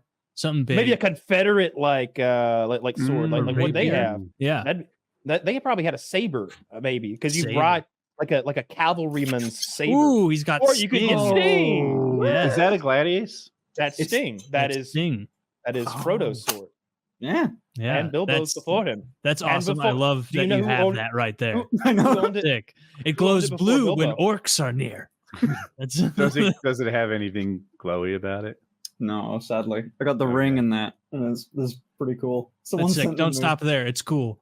Keep playing more Lord of the Rings shit. Get the Witch King helm. You know, I still haven't seen Lord of the Rings. It's a lot. I don't know how many hours there is. I'm so sorry. How many hours? Who buys Sting and hasn't seen Lord of the Rings? Someone sent it me. Someone sent it me. I was a big fan. Oh well, then like, I owe it watch to the him, movies. really. Yeah, you got to watch the movies. You'll enjoy it. The movies are actually good. You're a knife guy. The only one I know of that's I was probably gonna say I more could so help than with me. this. What is the coolest knife you have without getting out of your chair? Oh, fuck me. I can't open this one because this is a knife that doesn't work. UK government. I don't own this. I got one of those. I have that same knife, and it's a manually opening thing. There's no mechanism in it. Oh, it definitely is not an out the front knife. I have a toy one that's similar. This is how that knife opens. Oh yeah, mine's a toy. Yeah, like well, that would it be isn't cool a if toy mine knife, did but that. it's like gas Do station. y'all know about the giant one that they made? Yes. Oh, the Halo 5 one. It's one that, but yeah, it's fucking crazy. They made like an out the front than that same company or whatever. That was like this big. It was like ka-chunk. There's a like semi-usable one too. It's like 12 inches or something. And Yeah. So it's like an out the front Bowie knife. It's kind of cool. Maybe it's the Halo 4. I'm not sure. What I don't like about it is it feels like I've got a little blade and a tiny and a big handle, and that's required, I suppose. Finster, but could you off the screen maybe open that and then? Oh show yeah, me? yeah. I mean, I'll show you, but again, it's plastic and not real. Actually, it's made of paper, but it's one of the. It's real nice. It's like bronzed and everything. Hold on, I got like a cool the handle to knife ratio is a little off, right? Like it should be it's gotta slightly fit bigger. inside that. Exactly, and there's a mechanism. Mhm. There's like a spring and stuff, So yeah, compared to like a side opening knife, Yeah. it's different. Honestly, I love these. The ballad songs and shit. I got this little training one because I have a honestly, training one, too. a real one would suck. I'm gonna die, dude. I couldn't. But I used to practice mine all the time, like in bed and stuff, and I've permanently scratched my laptop screen, even with the training one. Yeah. They just come flying out of your hand sometimes. Dude, that's the wrong screen. My bad, boys. But there was going into Minecraft mode. There was if you need help with like cool knife open, the only thing I buy are the ones that open in a cool way. So like, if you want a gift idea, Wait. I'm waiting to know a guy that wants a knife for Christmas. You can't even find knives that open in weird ways, I think. Oh, dude, I follow like the content. This is what TikTok's for, man. I follow so many like of these accounts where I look at this fucking weird thing, and you just go past it. Really? Right. There's ones that open with magnets now. It's so cool. That is cool. I was like I was like brainstorming quickly I have about a ways to manual get out the front knife. ways to get a bigger blade coming out the front. Like, what about pneumatics? I want to fuck or maybe like air pressure. Can I get a CO2 cartridge in there? Gears, man. I think that green gas. Don't those? Have you ever seen those shark knives? Yeah, I'm pretty sure those. Or no, wait, the blade doesn't shoot out on those. It shoots CO2 through the blade. Yeah, into the shark, right? Yeah. Have you seen where they tested on like ballistics gel? Yeah, and it just blows it up. Like, yeah, it would be horrific to be like top stabbed by 3 that. worst things to be stabbed by. You would imagine, yeah. I got a new one. Ooh. Yeah, so I don't know if this is interesting to people, but I found this small one by Gerber. Zach, can you full screen me? It has a bit driver that I use all the time. You can flip it and make it look at that square head. It has an itty bitty awl thing, which I almost never use, but it has it. Let me get it out. This thing. Yeah, I don't know. Do people? It's for like poking leather and stuff. I never need to make small holes. I guess you could open boxes with it, but I'm not really into it. It has scissors, which are big to me. I really like having scissors. Second, I'm working on it. Yeah, scissors are a handy one on there. Scissors are super handy, and I like that these scissors, they have like a little spring in them, so they like open on their own. Sometimes in tools in this class, like it doesn't have this spring that opens it, so you have to like almost pull it apart again, and that kind of sucks. And of course, it has the knife, and I like that the knife is like one hand opening that you can open with, but the whole thing is super tiny. So I don't know. I'm going to carry this for a little bit. I like my little multi-tools. Yeah, I like it too. And then this side's a hammer, which obviously you're not driving nails with it or anything. Well, everything's a hammer. tent stakes and little shit like that you can hit with this end, which is meant to be pounded on. So that's kind of cool. Yeah, it So, is neat. Anyway, little bottle opener there. Yeah, on your hammer for camping, I'm sure. So it's pretty small. I got another. Hold on, I have one more. I don't have any Leathermans. Or no, I bet I do downstairs in my toolbox. I don't know. Do you, Kyle? This will just be a second. No, I don't have any of that stuff. My dad always carried a Leatherman. He had like the big one. I don't know, probably the biggest one, the thing that like flips open and does all the nonsense. But I never carried one. I just have a bag of tools. Mm-hmm. What I normally carry is a flashlight and a Leatherman. And they kind of go next to each other, and this is the space they take in your pocket. This is the form factor. Cool.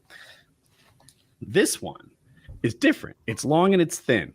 And it doesn't do as much shit, but it has a knife that opens like this. So it's actually a fixed blade knife. It's not foldable. It locks in. The knife comes like this deep into it. And to some people, having it fixed blade is worth a little more. It can't bend and close on your fingers or anything like that. Cool. It has another little thing here. It's a flathead, but the ends are tapered, so it kind of fits in a Phillips head too, and a bottle opener, if that's cool to you. And then this side is a flashlight. Ah, my eyes. Is that as good as the independent flashlight? No, it's not. In some ways, it's better. Some people value having a AAA battery because they sell them at like every gas station everywhere at any time.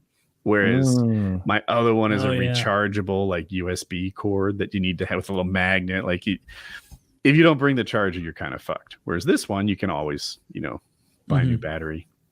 But I don't know. I'm into my little knives. I wasn't sure if other people would find it interesting. But no, I like that stuff. Blade. I like gadgets in general. That's why I've got my my spork in there. The ultimate gadget. I was going to tell you what.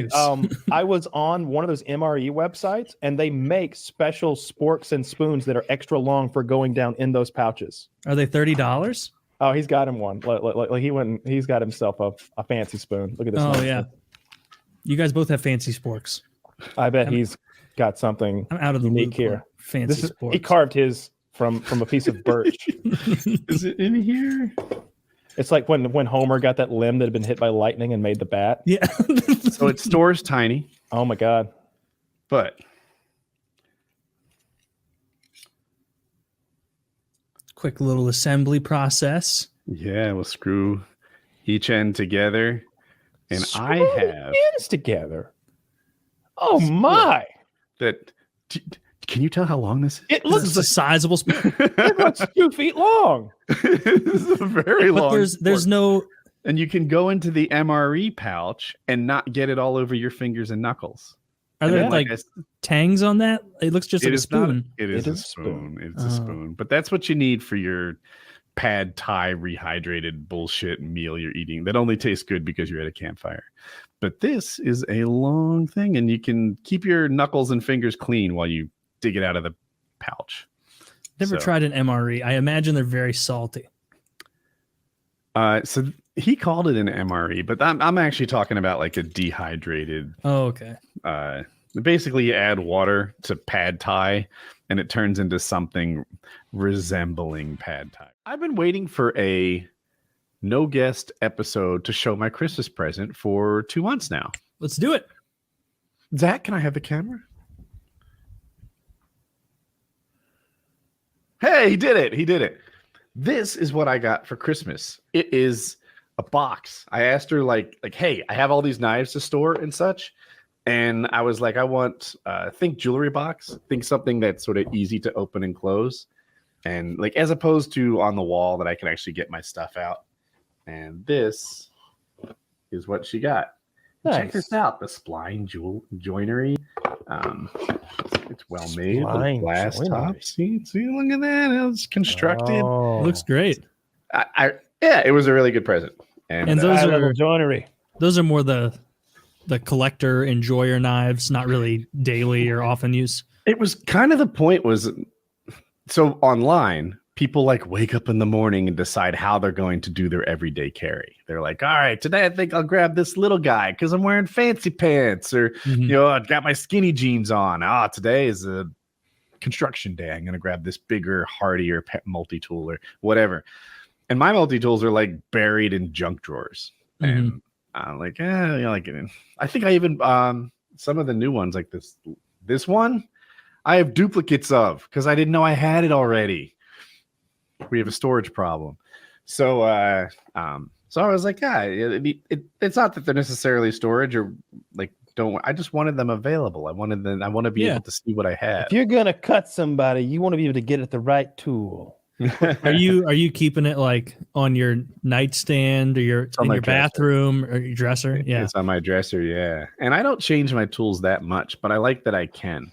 Or every so often, like so multi-tools have a nice knife, but not as nice as a knife. Yeah, like just a knife. And every so often, I'll have like a knife job, and I can go and get my knife. I have tools. I have the same. I don't know what brand of knife it is, but it sits on the little like glass table in the foyer of my house, like when you walk in, and it's only there for Amazon. It's an Amazon box and package knife, and like every once in a while it'll go missing, and I'll be yelling at my wife like, "Where's the Amazon knife? I've said that's the one." I like knives that open differently. Here, I have shown. Oh, I know you like you love right? the novelty of knives. Yeah. So this is it takes a little practice to open it sideways, but once you get the knack for it, it's cool, right? Is it actually like locked and secure? Is that more like the coolness of the mechanism? It does. So it's locked now, and then you open it and it snaps in and it's locked again.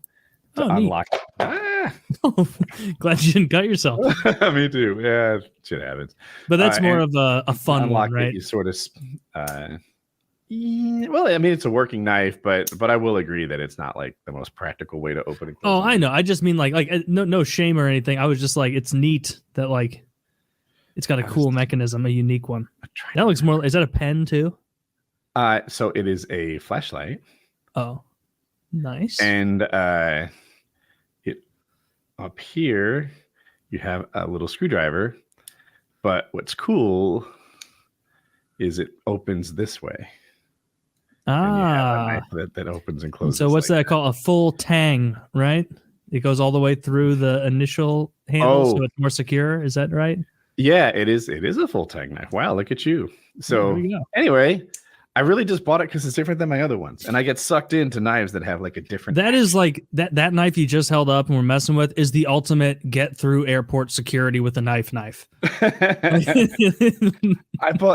I have a lot of multi-tools, and they are of like sort of this kind of form factor, right? You open it up and there's like pliers in the middle, and this is what they look like. I don't love this particular one.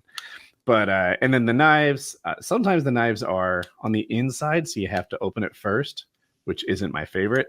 And sometimes the knives are on the outside, like the one that's earned its way into my pocket. It should be on the outside, right? So right. So that way, when I want a knife, I can get to it that easily and open a box. I don't like it when I have to open the middle to get to the knife. Okay, cool. Then I found this Swiss Army knife that looks like this. It's like that looks like an iPod Mini. So it's got so many fucking knives in my knife. I don't even know them all. Hold on a second. Can you pull everything out at the same time? I don't know. I don't even know if you could like get your fingers in because there's so much shit. It has a magnifying glass. Dude, that is no shit twice as broad as the largest Swiss Army knife I've ever seen. What's in there? What could big flat head, little flat head, bottle opener A, bottle opener B, little Phillips head. But wait, there's a cool one coming up. I'm trying to get this shit out. I mean, honestly, here it is. Wait. Look. Fuck. You gotta try and get it has pliers. Oh, how cool is it? The hardiest of pliers. This one has spring-loaded pliers. You can grab onto a normally, peanut. You have to get one that's this form factor to have pliers. You could have pliers that like might be useful. I mean, those pliers are retarded, but the little Phillips head, that's actually useful. That's actually very useful. Like scissors. And I'll tell you, even though these scissors might look retarded, they do come in useful. I think I have a Swiss Army knife around here with those scissors. Yes, I do. It's right here, just an old red Swiss Army knife, and it has these scissors. And I remember once, like, I had a letter I wanted to open with the scissors just to try. These are the worst scissors on earth. They can't cut any. It'd be better to just try and intimidate the box into opening than these scissors are. They're terrible. I use them on threads. Look at this. Knives. I used to think files were useless. I'm like, why do I need a file? When am I ever going to break out of prison? I don't even smoke pot. But the files are useful for maintaining my fingernails. Like they get a little long on the edges first. I like mine short, and I just I take the fingernails down. Just manufacturing uses for all of it. No, it's legit. That's a real use. I don't know what this is. You see this thing? It's not sharp. It looks like a saw, but it cuts like not quite as well as a butter knife. I don't know what the point and is. What's that little thing on the end of it? It's got 2 prongs. A nose picker? I can only assume. And then idea. This is actually a sharp saw. Saw. I wish I should have brought a multi-tool that had a saw to Mexico, because I draped my tree over every thorn bush in Mexico. I'm sorry, I draped my wing. If there's like a middle ground between that Swiss Army knife and this normal Swiss Army knife, that's the way to go, because there's a lot of bullshit on that. Like that not sharp saw. What the hell is that? Someone explain that one to me. I don't know. But I'll tell you what's not bullshit, and the magnifying glass is kind of nice. If you ever want to know how many calories are in your Red Hot, the print's so damn small, you need a magnifying glass. Red Hot? Yeah, I've still got this knife. Oh, Frank's Red Hot? Yeah. Remember when we were sponsored by that knife company and we got these? Oh, the shape of like this thing. You got Karambit? No, we all got Karambits because this was a company that sponsored us years ago. Oh yeah, they took mine away. Oh, that sucks. Do you remember that? That was like the most wild sponsor thing of any we've ever had, because they were like, yeah, go on our website and pick out, I don't know, 9 knives each. And I was like, what? Really? Like just 9 of anything? I was picking duplicates of like different designs. Like at first you're like, oh my God, 9 knives. I'm so excited. You pick like your favorite, your second favorite, your third favorite. By the time I'm at the end, I'm like, maybe I only need like 6 knives. You know what I did? What I must have done, I think I told them to give me 9 of the same knife because I didn't care for any of their knives, and I gave fucking idiot. And I gave them away because like I had a Karambit, but it wasn't that one. Mine was like a from a video game. It was from CS, like this company that made all these CS knives. Like I mean I didn't know this was called a Karambit. I've heard that before, but I wouldn't have been able to say it. I like the shape of it. So for the first time in many, many, many years, with my wife a few nights ago, we rewatched Jurassic Park. Yeah. And like it must have been the first time since I was an adult that I've watched the original Jurassic Park ever, because I watched it a lot as a kid. I really enjoyed it in the 90s. And I saw that I saw that scene that I remembered of what is the main actor, the main guy? Sam Neill. Sam Neill. I love that guy. Sam Neill is in that kind of desert area in the beginning, looking for bones and sweeping and everything. And he's talking about the Velociraptor because he has the biggest hard on for the Velociraptor. Right. And that shitty little kid is like, that's just a big turkey.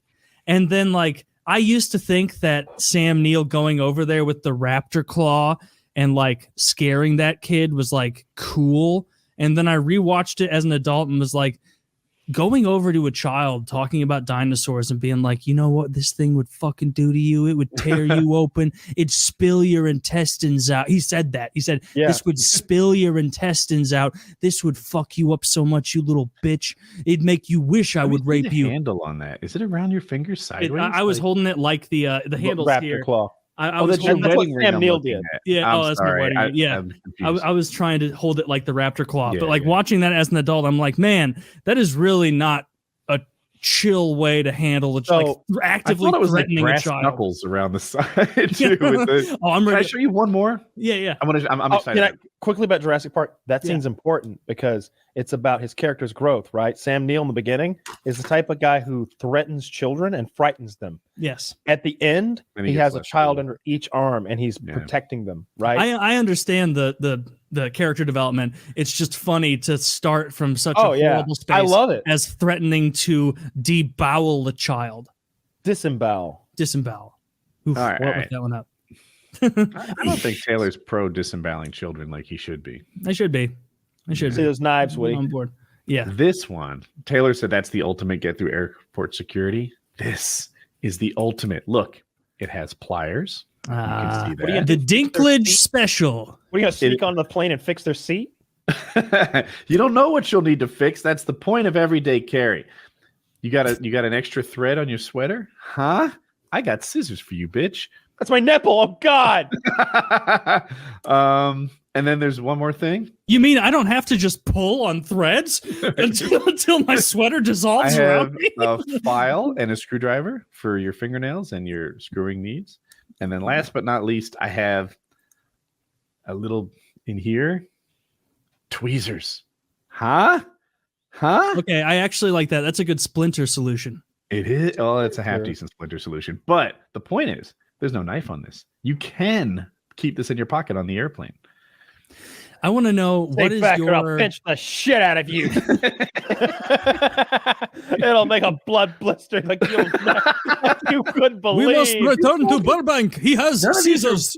Weapons to me. I guess they could be weapons. Most of Also, we're coming back. There's a passenger with a mean pair of pliers, and he has pinched up Martha something fierce. Oh, I know this one. This is one's the cool one of my favorites. Yeah, it's the cool one. It's cool because you can the up action isn't the cool part. It's the down action, Really? like snapping it back in. Because like there's tons of knives that you pull that little flick thing and it goes quick.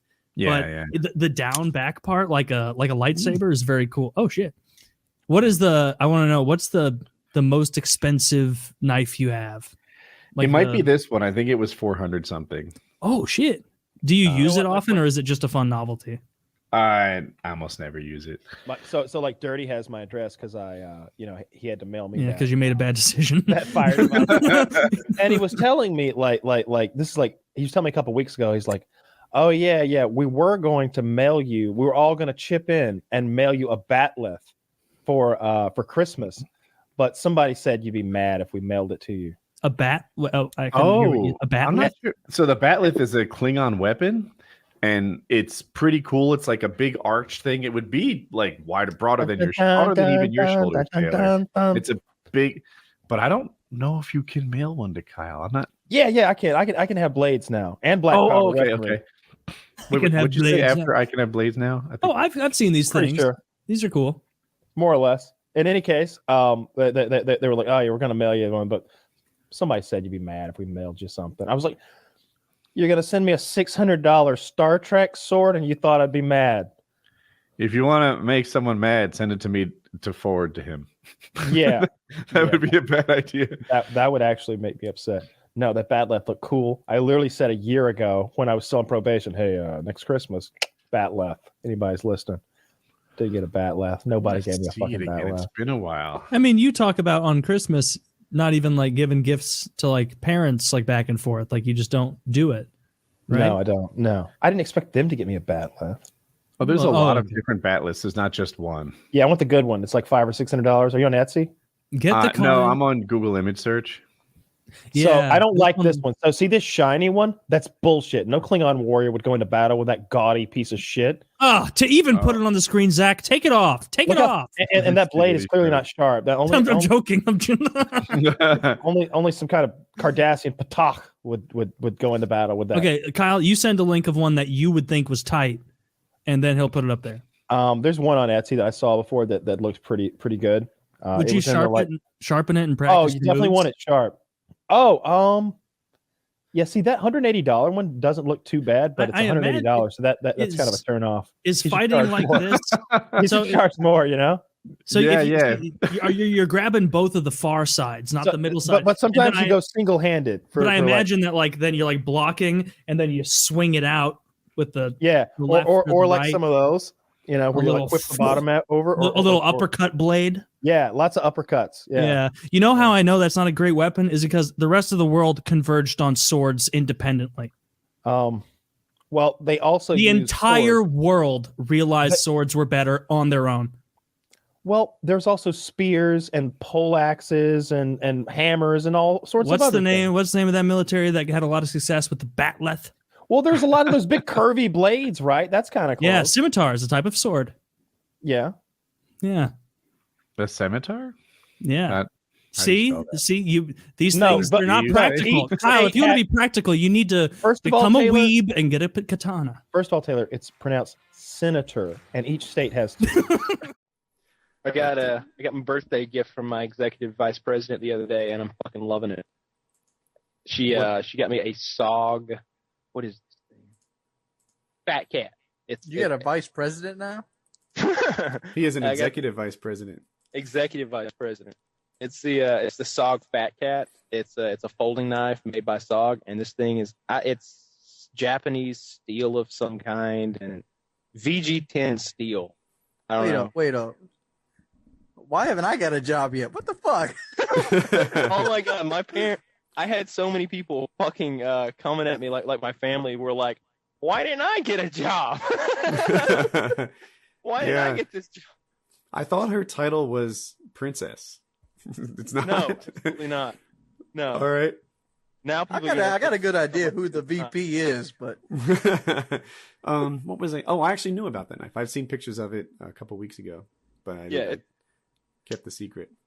Yeah, it's fucking sweet. I'm loving it. It's I've cut myself twice. Oh gosh, you and your dude, cuts. it's so fucking Man, sharp. And dude, yeah, they were small cuts. They look like cuts. We went to paintball, right? And Kyle's hands are covered with bandages, like he would just improperly defuse Look the at Aviator bomb. on your fingertips. like Kyle had some sort of firecracker accident. His fingers are covered with bandages all over the place, and he's like, oh my god, it was so terrible. What? How did you cut him? Were you opening a package? All right, let me tell my end of the story. So we're at the paintball field, and I'm putting together these guns. I just cut myself. Fuck. Oh my god, you are such a girl. Go on. Shut up. Just shut up. Where I was putting these guns together, and I was sliding Picatinny rail covers on Picatinny rails on the Tiberius, which most of you think I'm speaking French right now. But anyway, I'm sliding rubber onto a piece of steel that's really sharp around the edges. And I kept getting these, I didn't even realize it because they were such small cuts. They were deep, but they were really thin because the thing's sharp as a fucking razor. So basically what I had, they looked like bitch cuts. They looked like paper cuts, but when you spread the skin apart, you can see they were really fucking deep.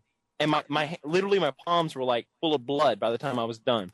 All weekend long, this guy was making a big deal out of his paper cuts. He was practically limping from door to door, like he was crippled by these paper cuts, and his fingers were covered with bandages, like he had just gotten into a horrible fireworks accident. And I'm like, Kyle, man, what is up with this?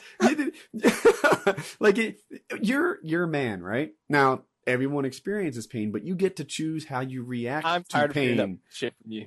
And you chose bitch. You chose bitch. bitch. You get to choose how you deal with pain. I always want to stab him in the thigh right then.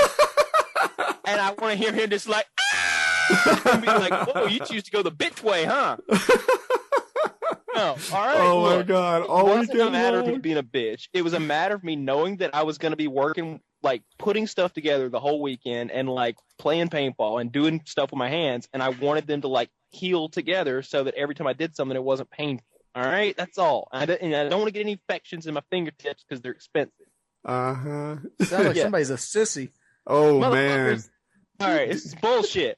One of them still hasn't healed. I'm looking at it. When we go back, we're gonna do a pants check just to see if he's really a guy. Oh my god, Kyle! Someone in the stream wrote, "Kyle wrecks Woody in a fight any day." I'm glad they know the truth. I'm glad they know. See, that guy knows what's up. See? I thought for sure you were gonna be like, actually, that's not true.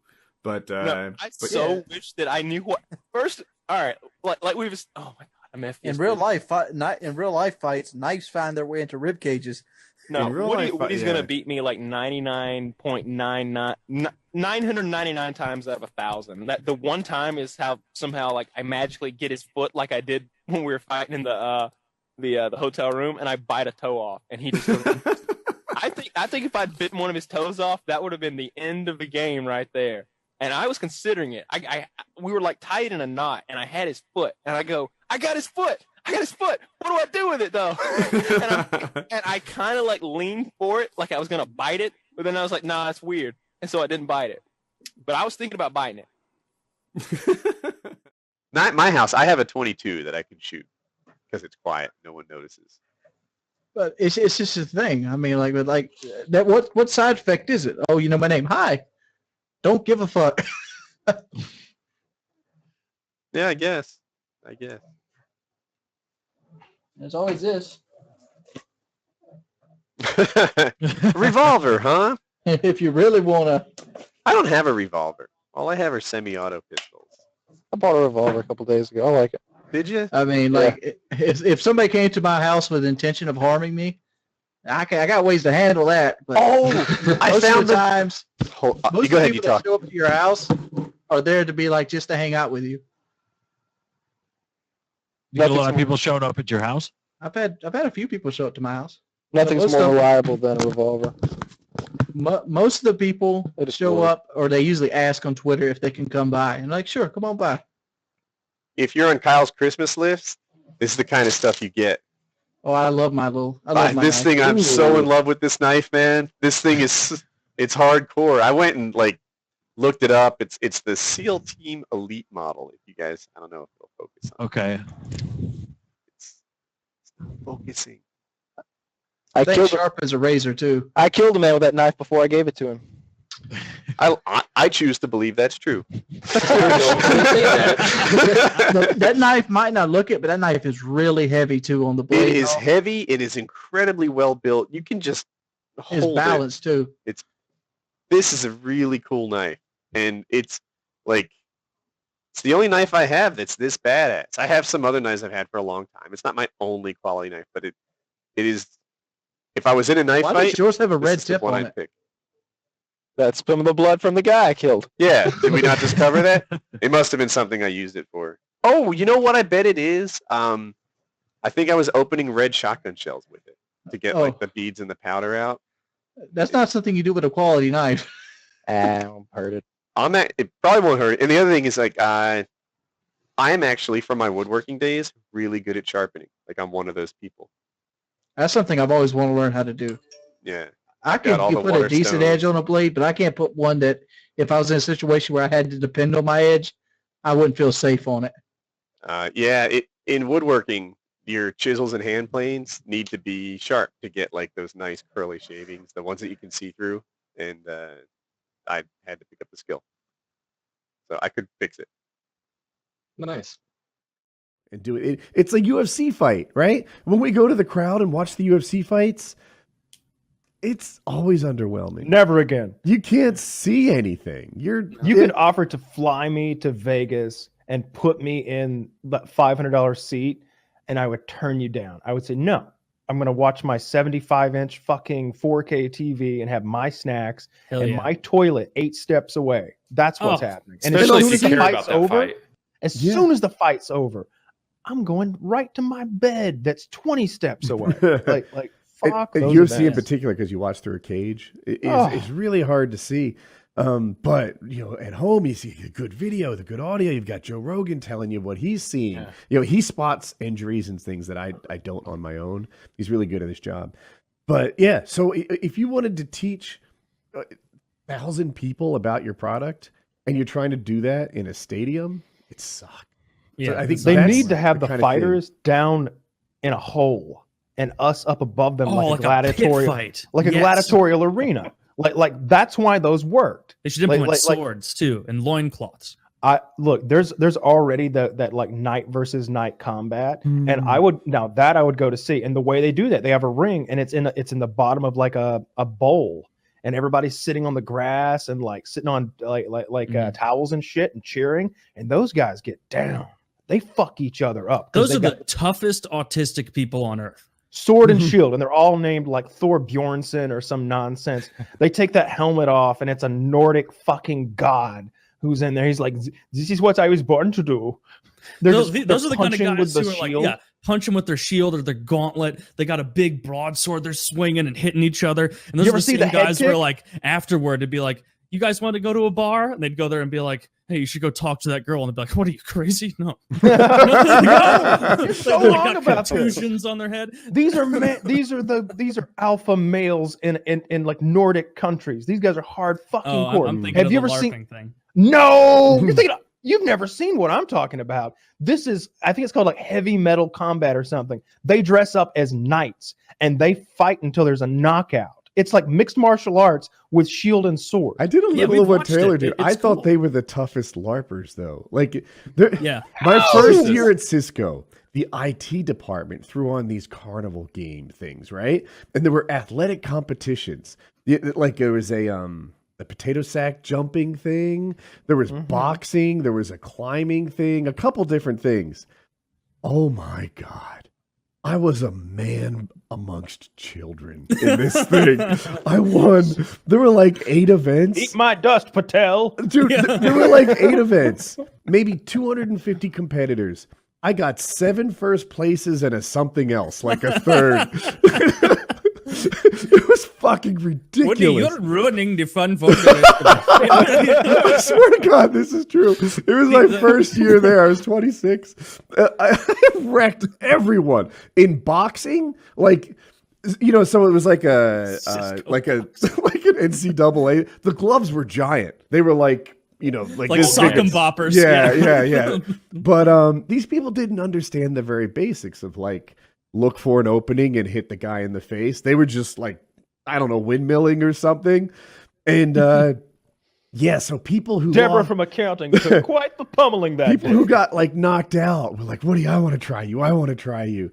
And there was one guy, like, I literally knocked the snot out of him. Like it squirted across his face. So embarrassing.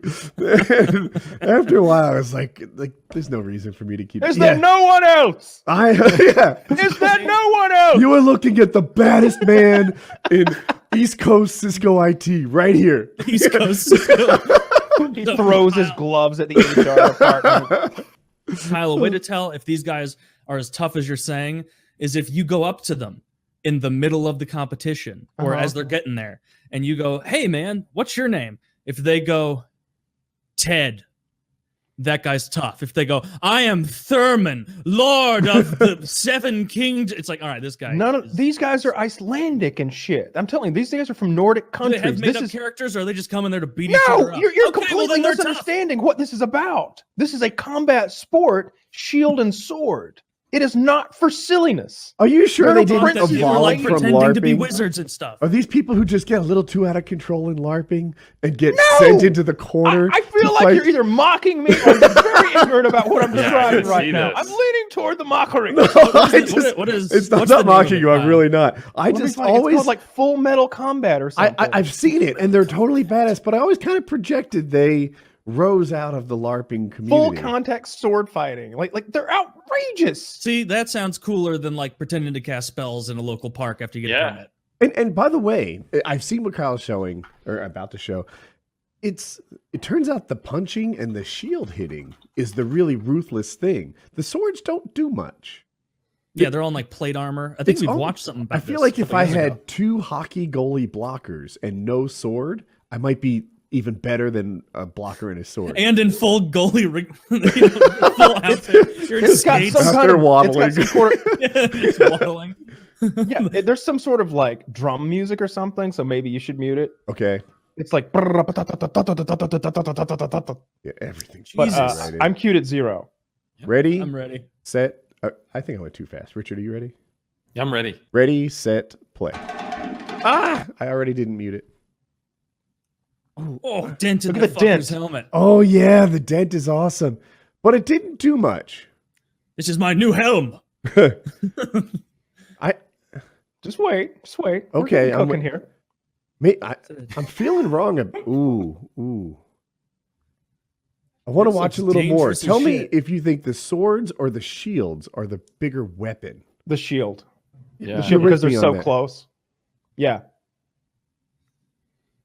Jesus Christ. This looks exhausting. Dude, fighting is so tiring. Where is this taking place? One of those Nordic countries. Scotland? I don't know. Look at the rolling now fields. Now it's time for some fucking medieval ground and pound. Oh, shut up. Yeah. Oh! He's just shield pummeling this guy. Oh my God. Where's the ref? That ref ref dead. He is dead. We have a victor. Oh my. At least with like MMA, you can see like a guy's eyes roll back in their head or see him go limp. You got all that chainmail on and stuff. It's like, how do you know when they're out?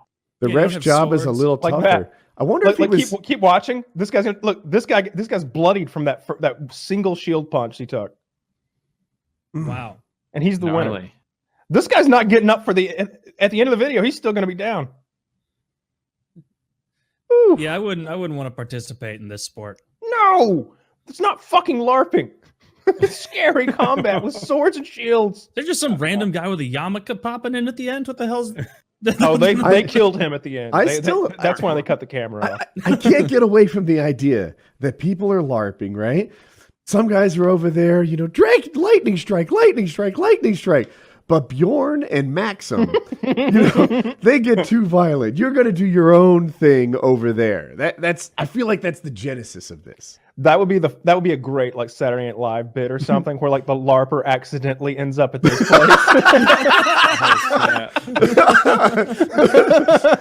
Or vice versa. Like one of these guys fucking ends up at the LARP place and just hits them. He goes to hit the guy in the head, but the guy doesn't have an actual helmet, and it just caves his skull in. Some guy Good goes luck up there. approaching me after I've cast my web of holding. Aspaskarugan! The guy doesn't give a fuck about fake fireballs. No, you Hadouken this guy. Hadouken, that's it. I think I might have done the eagle punch. And you also take 5 fire damage from mine, and then he just his teeth knocked out. Yeah. That is a great idea for a sketch. I'm here for the competition. My name is Agnar the Fantastic. I'm a level 37 paladin. Level 37 paladin. I enter with nothing but my quarterstaff and my mind. So do you understand what is happening there in the ring? I will just tell you this. You are the only wizard who showed up today. The crowd's going wild for the wizard who's got no armor. He's just some fucking overweight goober. He's like, now, did you also notice that this is an Icelandic competition and the shortest person here other than you is 6'7"? I noticed you brought Doritos prior to the match. See, these fellas were carbo loading. Have you seen how much Bjorn over there can lift? I'm happy to take your entry fee, but frankly, this will kill you. It's like, oh, we'll see about that. He's in the ring, fucking arm chopped off. He starts asking about the respawn points. Yeah, those guys aren't fucking around. The people who took down big animals with like atlatls back in the ancient times. Yeah. Saber-toothed tigers. Those are scary. Were we even alive at the same time as saber-toothed tigers? Yeah. Smilodon. Yes, we were. Yeah. They think that. So I was taught growing up that all the megafauna died because of the changing climate, but now I think a lot of that megafauna, the giant animals, died because of us, that we hunted them to extinction. Are animals fauna? Yeah. Flora, floral. Oh, that's what I'm mixing up. Thank you. Yeah, no problem. And so there was this one animal, this gigantic armadillo that used to live, and they think that we hunted those in particular to extinction because we were living in their shells. That's how big they were. We would kill these. Their shells were big enough to live in. Well, that's what doesn't make sense. Like elephants. I saw the bones of a 600,000-year-old woolly mammoth. That's cool. Oh, in person. Yeah, I was in town. There was a little museum, and I was like, I can't not walk in the museum. Like, what is in the Shoshone, California museum? I have to see it. Like, I had just seen the Bonnie and Clyde car and got like super into it. I was watching Bonnie and Clyde movies last night. I saw The Highwaymen with Kevin Costner. I'm reading the Bonnie and Clyde Wikipedia, like getting all into Bonnie. I'm like a Bonnie and Clyde aficionado now. I was watching one of those things about our ancestors, and they were talking about how we competed with the Neanderthals, and how they suggested that they were big and powerful enough to kind of take on a lot of those giant animals on their own. Like just 3 or 4 of them would just jump a rhino and just beat its ass with clubs and spears, and if it hit them, they could take it. They were just that big and strong. But there were more of us, and we were more cooperative. And we also, because they were so big and bulky, they didn't make the tech tree leap to ranged weaponry. That's a big leap. Yeah. Yeah. So we went to Addles. Got to invest that 400 gold into the bronze age, bro. Got to get those Addles and those slings. Go up to feudal. Yeah. And then because obviously we wanted to take on game at a range. What's an addle? You mentioned it a few times today. How does it work? Addles are cool. So it's a spear throwing device, and the spear is kind of part of it. It's a mechanism, but there's this handle that you hold, and in the back it's got sort of a notch that holds the spear. The spear will have a corresponding notch, and you're able to flick it and literally throw a spear. It's not exactly a spear; it's more of a bolt or a javelin type thing, but twice as far as a man can throw him with his arm. Yeah, I get it. Yeah. So I can throw a ball so fast, but if I have like a lacrosse stick or something, I can exactly. Yeah. I've seen people use them. A perfect hunting weapon would be like a like back in those days would just be like one of those little fucking things that you throw the tennis ball with. Just put rocks in it, just start pegging it and shit. I mean, that's how our ancestors like that was step one, right? Throwing rocks and sticks. That would be enough to fuck up a pheasant every now and then, or knock a rabbit down. Like I bet if your life depended on it, turkey or something with a rock. Of course, you could like not from a turkey, but if it's slow and you're lucky. No, not a turkey in particular, but rabbits from a height. Yeah, there's a lot of animals. I'd end up killing my cave wife or something. I'd throw a rock and just hit her in the back of the fucking head or some shit. Yeah, what are they gonna do? Put you in jail? There's a lot of animals. There's a lot of animals that their first defense mechanism is to freeze and try to not move and be like, does he see me? Does he see me? And that works just fine as long as you don't have something to throw at him, But all the things that do that would have gotten fucked up by our ancestors that figured out rocks and sticks. Yeah. And then like after the addle, like the bow and arrow must have been like, oh Jesus, like everyone's blown away. Yeah, it's interesting. The spear was the best melee weapon for all time until then the gun happened. Like they started out with the Neanderthals started out and they're like, oh, spear, this is it, and we never really got any better than a spear. Like I think that like when they look at the medieval combat, like even the height of like 14th, 15th, 16th century. Oh, we lost you, Kyle. We lost you after 16th century. And I want to know because I'm curious about this, about what the facts are. 1, 2, 3. You're good. Yes, 16th century.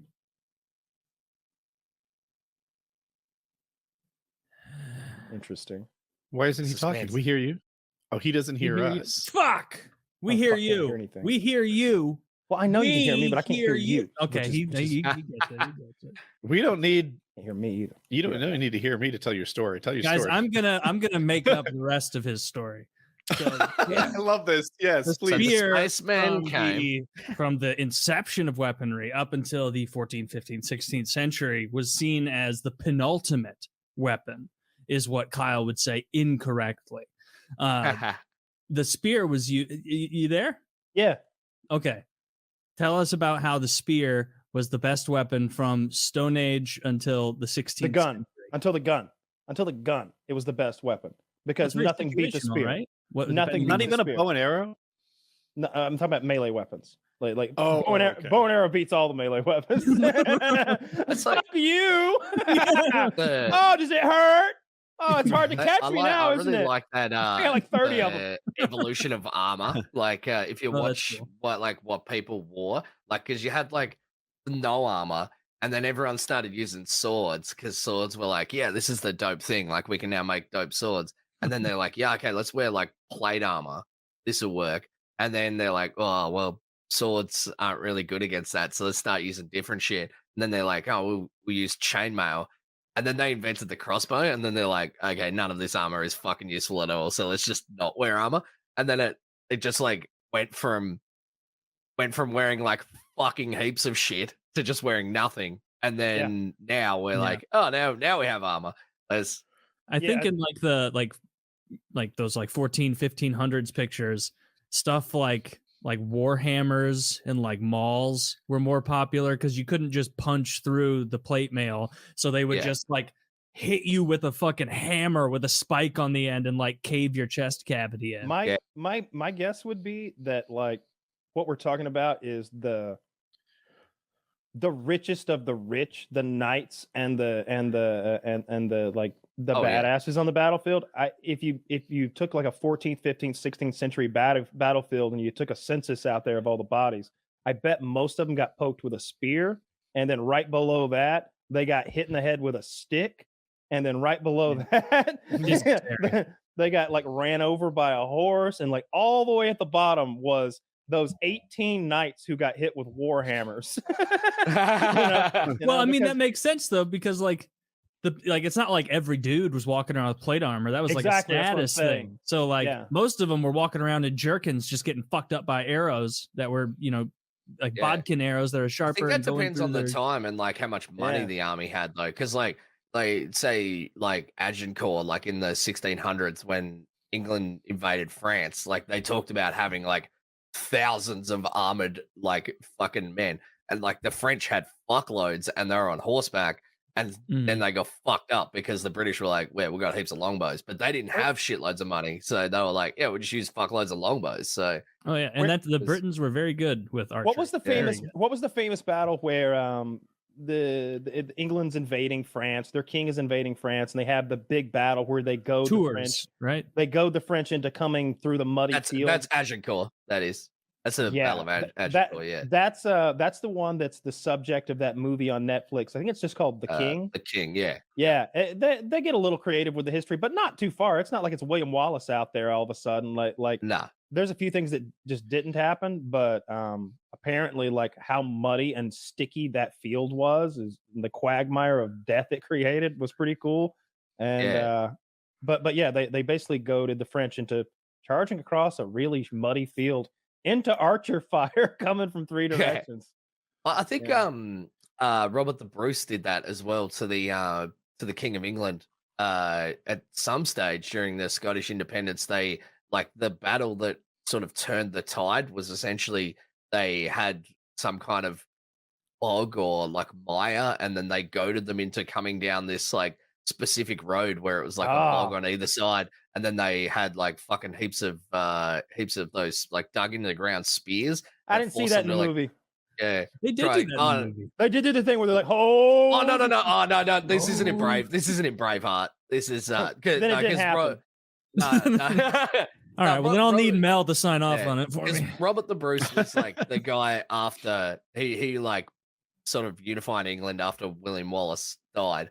But unified Scotland after William Wallace died. But they had like this battle. He also has a movie on Netflix, and they have Chris Pine play him. And he hangs dong. Yeah, he does. He does hang dong. I'm gonna be honest. I don't like Chris Pine. I don't know why. I just watch that motherfucker, and I'm just like, you are so boring. It's called like the Bandit King or something the Outlaw like that. King. It is the Outlaw King. Yeah, yeah. Chris Pine is awesome. I'm just not a fan. I don't know why. He likes Star Trek movies. Star Trek is so good. Oh no, I do like him in Star Trek, but everything else he just fucking blows. Like he's just like he plays a great emotion. Kirk. I don't know if he has any emotion. You're describing a guy who hangs dong and blows. I want to see this movie. I thought he was pretty good in The Outlaw King. It was okay.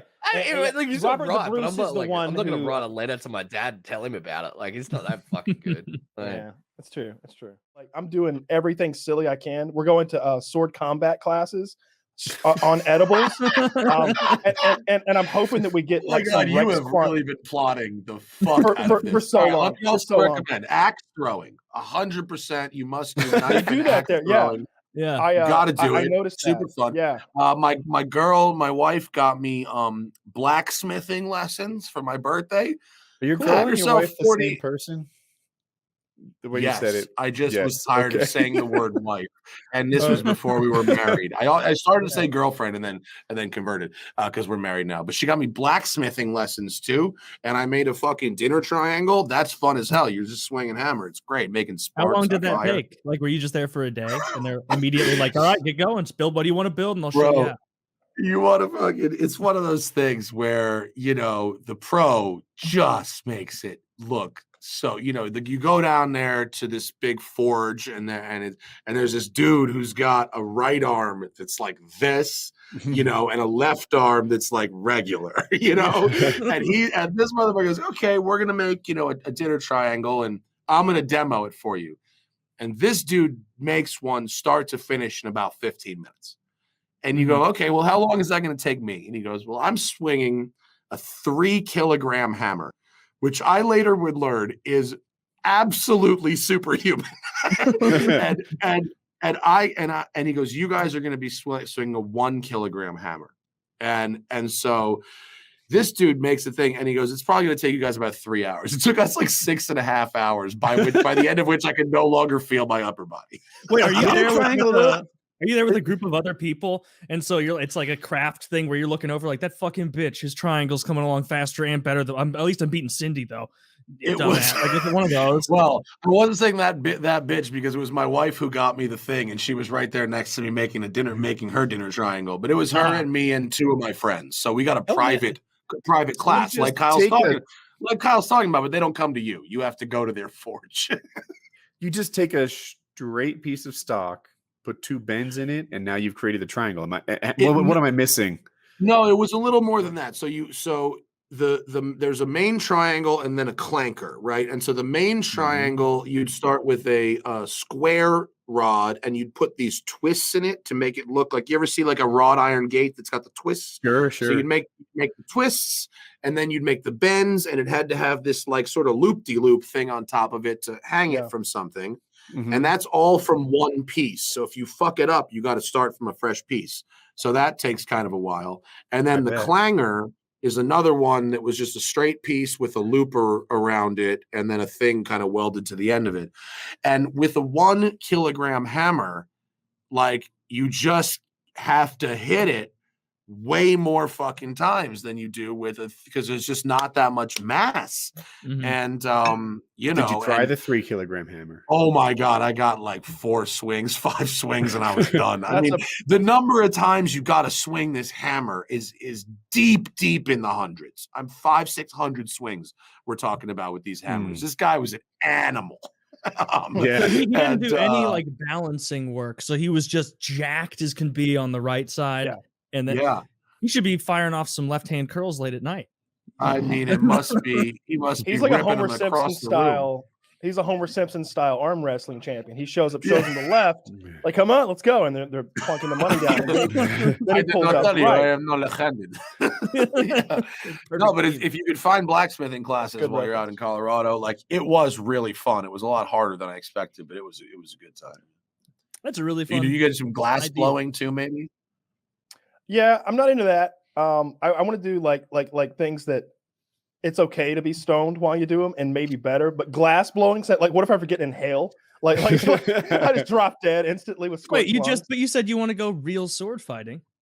It's like the opposite of coughing into the bong. The bong coughs into you. yeah. They're not real swords. They're like heavy plastic or something, and you wear like full protective gear. Like you've got they make gear for that. I thought you were going like those videos you showed me of like Icelandic people who get really into those contests. I'm like, Full Metal Combat. You shouldn't do that sober, much less stoned. It's like it's just some Igor, some 6'8" guy swinging at Sven, some 6'10" guy with a real sword. Yeah, that's called. Weren't they wearing suits of armor? Yeah, armor, but like, right? You see them swing and like get hit in the head, and it's like, as a child, you remember like being like, armor, it's like impervious, and then you like see the sword go away, and there's a huge dent, and the guy takes it off, and he's bleeding. There's one of the. And there's no money in it. Armor's not good. Like basic football uniforms are better than fucking medieval armor. Yeah, old armor kind of sucked. It really did. It was good for what it was, defending against, though, right? Like for the longest time, there was nothing that could pierce that shit. You were a walking tank. Pierced it, but like I'm afraid that if you hit my head, that sheet metal is not an effective dispersion method. Well, might make it worse. Well, that's why a lot of those guys would carry around those hammers. It's like a weird 2.5 foot long hammer, and one side is like flat and knurled, and the other side is a point. Right? It's basically like a meat mallet. And then they would also They would the knights would also have those long, slender daggers that could make their way through the joints of the armor to like go for kill shots like under the armpit and stuff. Yeah, that was not a fun time to be alive. Of course, you could have been. What your thought process is? You see that knight over there? I'm going to take this mallet and make half as much room inside of his helmet right now. Like, fuck. I know, like medieval times. What was like the breakdown? Everybody didn't have really nice ass plate metal. No. If you were rich, you had the plate metal, and so like. But if that guy got to the front lines, was it like the book Woody and I are reading, the Shard Bear, where like you get hit with a regular sword, and unless they find a nice little groove, it's like, oh, deflected, and now you're dead because you were wearing a bullshit burlap sack because you're a farmer. So just swords alone at certain points were like prestigious, expensive items, right? So like the suits of armor, those guys are riding around in Maseratis, okay? Like those are the richest noble families that can afford to get that armor made. Yeah, and I prefer like they're already suits, please. Only Maybach suits. I like the baller. Fair enough. It's got to be leather and suede lined, two-tone. And then you've got like men at arms who are wearing like mostly leather. Like it's mostly leather they're wearing. Maybe they've got some chainmail jerkins. Yeah, the leather jerkins. You know, they got those little cloth hoods on, and they're lucky if they've got like a real fucking sword. It depends when you go, but like if you're talking about like when the English were invading France, like the premise of that movie, The King, I think on Netflix, you know, that big battle they had where they beat the French, where they lured them into that field that was soggy, it was like a plowed field and had rained the night before, and it's a crazy cool tacticians like video you can watch on YouTube about how the English king like noted that like looks like it's going to be rain. Wow, predicting rain in Western Europe. Operation Soggy Boots. Like if it doesn't rain, if it doesn't rain, they're destroyed. And so the English just sit there and wait on the French to come to them, and they're so bogged down that they can't move quickly enough. And the English are just raining arrows on them every soggy step they're taking and holding the line. And they defeated like multiple waves of men at arms and a huge amount of cavalry, even though they're outnumbered. It's said, I think 4-1, something like that. Like I don't know, 3,200 to 8 or something like that. So the numbers are kind of fuzzy because it's so long ago. But they ended up defeating the French at that battle. It's a pretty cool YouTube video, or you can just watch the movie, which is a little bit more stylized, a little bit more fun because it ends with the French king. It's called The King, I think. It's on Netflix. At the end, the king, the French king, is like played by he's a really good actor, but he was the Twilight guy, right? You know, the Pattinson. Oh, he was in the Lighthouse. Oh, yeah, Robert Pattinson.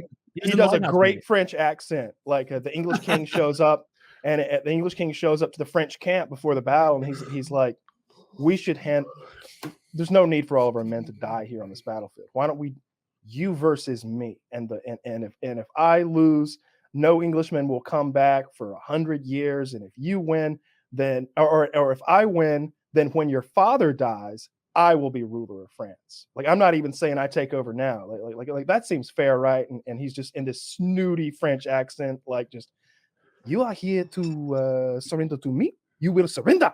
And he's just like screaming, surrender, surrender. He's like, no, I'm not going to surrender. That's not what this is about. Fight me or die. And like at the end of the battle, like they're all fighting and rolling around in the mud, and the French king rolls up in like a black suit of the slickest armor you've ever seen, and like does some like kata with the knife with his blade, and then falls in the mud when he tries to like rush the English king, and he can't do anything because it's so fucking muddy. And the English king just nods at his men, and like 8 like regular dudes just come in and beat the dog shit out of the French king. It's a great way to end a movie. It's fun.